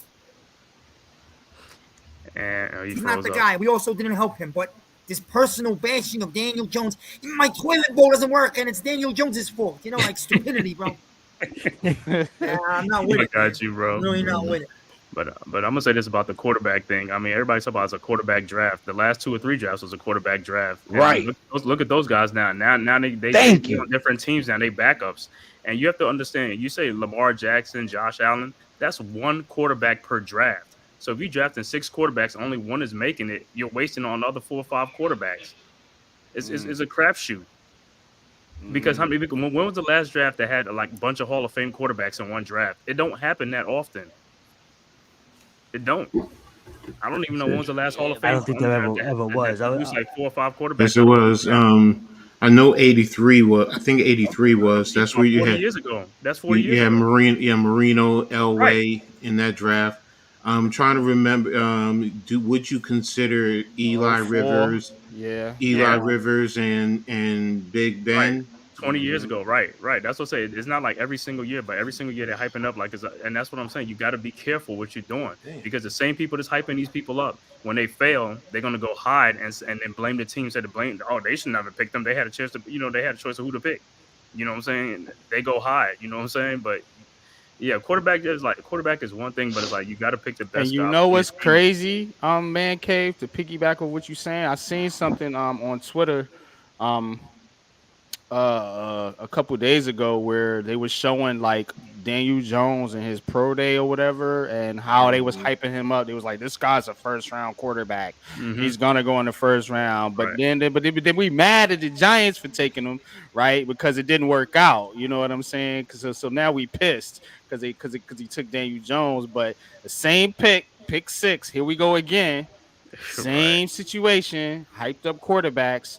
Are you going to take a quarterback just to take a quarterback, or are you literally going to take the best player available? And you look at the Trevor Lawrence draft. You look at it. I mean, Trey Lance is gone. You know what I'm saying? Mac Jones is gone. All these guys that they was hyping up for that draft. You know what I'm saying? That was a quarterback draft too. Yeah, your man Adam was hyping up Sam Howell. Now he's hyping up Drake May. I told him last year Sam Howell was he didn't give the guy a chance. He didn't give him a chance. He needs a chance. Well, now he got traded. His ass is gone. That's how much of a chance he got because he wasn't no damn good. So now people want to get on me because I'm saying the same thing about Drake May. You know why? Because I watched the goddamn team. I'm a Tar Heel fan. You want me to get my Tar Heel gear, my shit out for you? Like, I watched these dudes play, man. It's something about that squad that they just don't produce good quarterbacks. I've been watching them since T.J. Yates came out. They just don't produce good quarterbacks, man. But maybe Drake May can be the difference. Maybe he can be an outlier. We'll see. This is what I'll say to that, right? Like, I respect Bobby Skinner's opinion of offensive linemen, right? Because Bobby Skinner was an offensive lineman. So, yes, I respect his football acumen and his opinions, but most of all, I watch Bobby Skinner for his breakdowns of offensive lineman players because he has an intricate insight on that being a former offensive lineman, right? So when Miz says certain things about quarterbacks, I tend to listen a little bit because Miz is a former quarterback. You see what I'm saying? So as a former boxer, when people want some insight as to why this guy's getting caught with the left hand repeatedly, I can tell you why. Either he's dropping his guard, he's leaving his face up and out, or he's not stepping away out of range. So you respect people for their knowledge and insight on particular fields or positions, right? Coach, I tend to listen to a lot of his takes because he's a coach. So he's not coming from one player position or one perspective. He's coming from a broad all-around view. So when you listen to these guys, you have to take into consideration what their expertise is, what their background is. Adam is a guy who comes from the analytics side. He's not coming from a player point of view. So I take certain things that he says with a grain of salt because you're not talking as a guy who suited up at this position. You see what I'm saying? When it comes to football, I was a DB. So I like cornerbacks and safeties. I like guys that's going to come and hit you across the middle when you're trying to catch that rock and separate you from the ball. That's where my passion for football comes. Oh, you thought you was about to catch that? No, you're not. You see what I'm saying? So that's, you know what I mean? Yeah, so you got to take things with a grain of salt based on where these people coming from. Yeah, true that, man. But I'm gonna wrap this show up, man. My thing is this, MYG. My thing is this: to people that doesn't want a quarterback, the people that doesn't want a quarterback, right? And I agree. You can't be like, yo, just give me any quarterback. I'll take the 8th guy. No. That's not how you draft a quarterback. You better narrow it down to the 1 or 2 guys that you love to death. But the thing is this: if you don't want a quarterback this draft, cool. You want to build a roster? and get it ready for the future. And let's see one more time. Maybe Jones could do something. Okay, that's cool. But my one thing is this, man. If the Jones thing don't work out, you looking down the road, and I don't want to hear this thing about, oh, some new quarterbacks are going to emerge next year, because I don't buy into that. Yo, it could be a couple years that we don't find that right quarterback. But you also don't you worry about that? But your team will be built up, and then when you do get the chance to get that quarterback, now you can make some trades and trade. You know what I'm saying, to get the quarterback, because that's all you're missing. You see what I'm saying? Then you have a roster. You see what I'm saying? Good, man. But you know something, right? But you know something, right? It's easier to say that than to do that, right? You know. Hey, I totally understand, but that's what I'm saying. That's what the front office, if they talk to the owner, they be like, "This is what we're gonna do," because these guys have a plan. They have a plan behind the scenes. You know what I'm saying? They're like, "This is what we're gonna do to build this team up," and then next, this is how they lay the foundation, the groundwork for their team. You gotta do it right with the first way. You gotta do it the right way. Yeah. I will say this for the record. My point. I want to keep on repeating it, but I wasn't comparing these quarterbacks to your Josh Allens of the world. What I was just saying is it's harder to find a quarterback. It's harder to find a quarterback to reach that level. And in this year, if you have a gamble with 6, right? Like you said perfectly, Man Cave, there's only like 1 or 2 in other drafts. This year, people, the media, everybody, I have to be honest with you guys. I was high on Trevor Lawrence. I think he's still going to be great in this league. I was high on Tua. Obviously, Joe Burrow came out of nowhere, so I don't want to claim Joe Burrow. I didn't expect that. I was high on Bryce, and I was high on CJ. But I was really high on Caleb's, obviously, because I'm a SC fan. I was really high on Herb. Me too. I'm always on that. I looked at what the Tar Heels had. They didn't have anybody that was up to Alabama standards, Michigan standards. They had lack of a team. And what Drake May was able to accomplish with the lack of ribbons, he accomplished though. Zion didn't win a bowl game. He didn't do shit. I don't look at. I just look at his mechanics and what that could translate to the NFL. But we'll see what happens. That being said, I'm with Miz. I'm with everybody that's saying that you don't just go out there and you don't just get your quarterback just to get a quarterback. If you love your guy, you take him. What's up, Dash? Because they're harder to find than stud receivers. I'm gonna just end my point on that. Quarterbacks are way more harder to find than receivers in this league. Mm-hmm. Nah, you right. And the reason, nobody's arguing that, Zion. And for that reason, Zion, you have to be careful. You have to be careful when you're choosing one, though. You know what I'm saying? You can't just pick anyone because they're so hard to find. You can't just take one just to take one. You have to be very pinpoint in your evaluation of the quarterback and what he's going to bring to your team and what kind of system. Because when you miss on a QB, that's the worst miss. That's it. It's a wrap. If you miss on a receiver, you can replace it. You miss on a running back or something, when you miss on a QB. Not in New York. We give them 6 years, bro. Other teams give them 2. We give them 6. So if we better give this quarterback 6 years, I'm gonna end with that. You want to give this deer in the headlights? Let me ask you a question. Not gonna bash his personal life because he deserves to live, but on his football life, you deer in the headlights. We gave you 6 years. No, but that's because we had a dysfunctional front office. You have to look at that too. It's not like we had a great front office that gave him 6 years. It was a dysfunctional front office. Great front line, right? And that's or what a great coach, or a great offensive scheme. Yeah, we had Jason Garrett for 2 fucking seasons. Are you kidding me? We're not gonna count those. We gave him 4 years. I know I'm not comparing him because Josh Rosen sucks, but Josh Rosen didn't get the benefit of the doubt. He's out real quick. Look at Justin Fields real quick, and they developed his ass real quick. Look at Mac Jones real quick. Like they don't get the benefits of the doubt. It's the NFL. It's a big boys league. I'm apologizing. Yeah, but none of them had to deal with this guy. So I don't want to hear shit about 2 of them years. Hey, I like the clapper. No, I'm just joking. He went to the bank. Oh man. Well, good show, y'all, man. I'm gonna have to get out of here though, man. I got some BI to take care of, man. But appreciate everybody for joining in, man. Go sub up to everybody on the panel. You know what it is. Big Blue Crew in the building. We got Big Bro, Lou, G Nation Inside Sports, Leather to the Face. Yes, y'all already know what it is, man. Got Miz in the midday, man. Always giving his opinions on the New York Giants, man. Of course, we got Zion Zenith, him, Mac, and Adam over there with Premium Takes. Love that show. Shrooms. You already know what it is. And of course, Man Cave, man. Go sub up the Man Cave too, man. Excellent podcast you got over there too. And always my bro, Coach Ed, man. You can catch him. Coach Ed's Amazing World of Sports, man. Always dropping that knowledge. Yeah, sprinkle a little game on you from now and again. But appreciate each and every one of y'all for coming out, man. This was an awesome show, man. I'm glad to be back. Glad everybody back. Big happy birthday, Chad. Man. We're gonna roll out, man. But appreciate y'all, man. And until next time, man, we're gonna hit y'all with the trailer. Miz, hang back for the after the stream.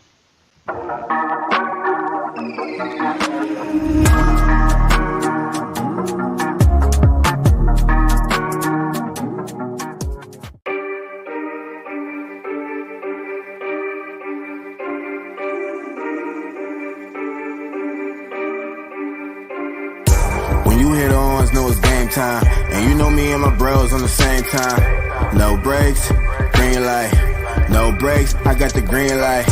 When you hit on, know it's game time. And you know me and my bros on the same time. No breaks, green light. No breaks, I got the green. We gon' tear it down, tear it down, tear it down, yeah. We ain't going out, we ain't going into town, no. Money ain't the mission, no, we coming for the crown, yeah, we coming for the crown. If we going out, then we going out loud, eh. Putting on the show, young man, take a bow, eh. Even under pressure, they ain't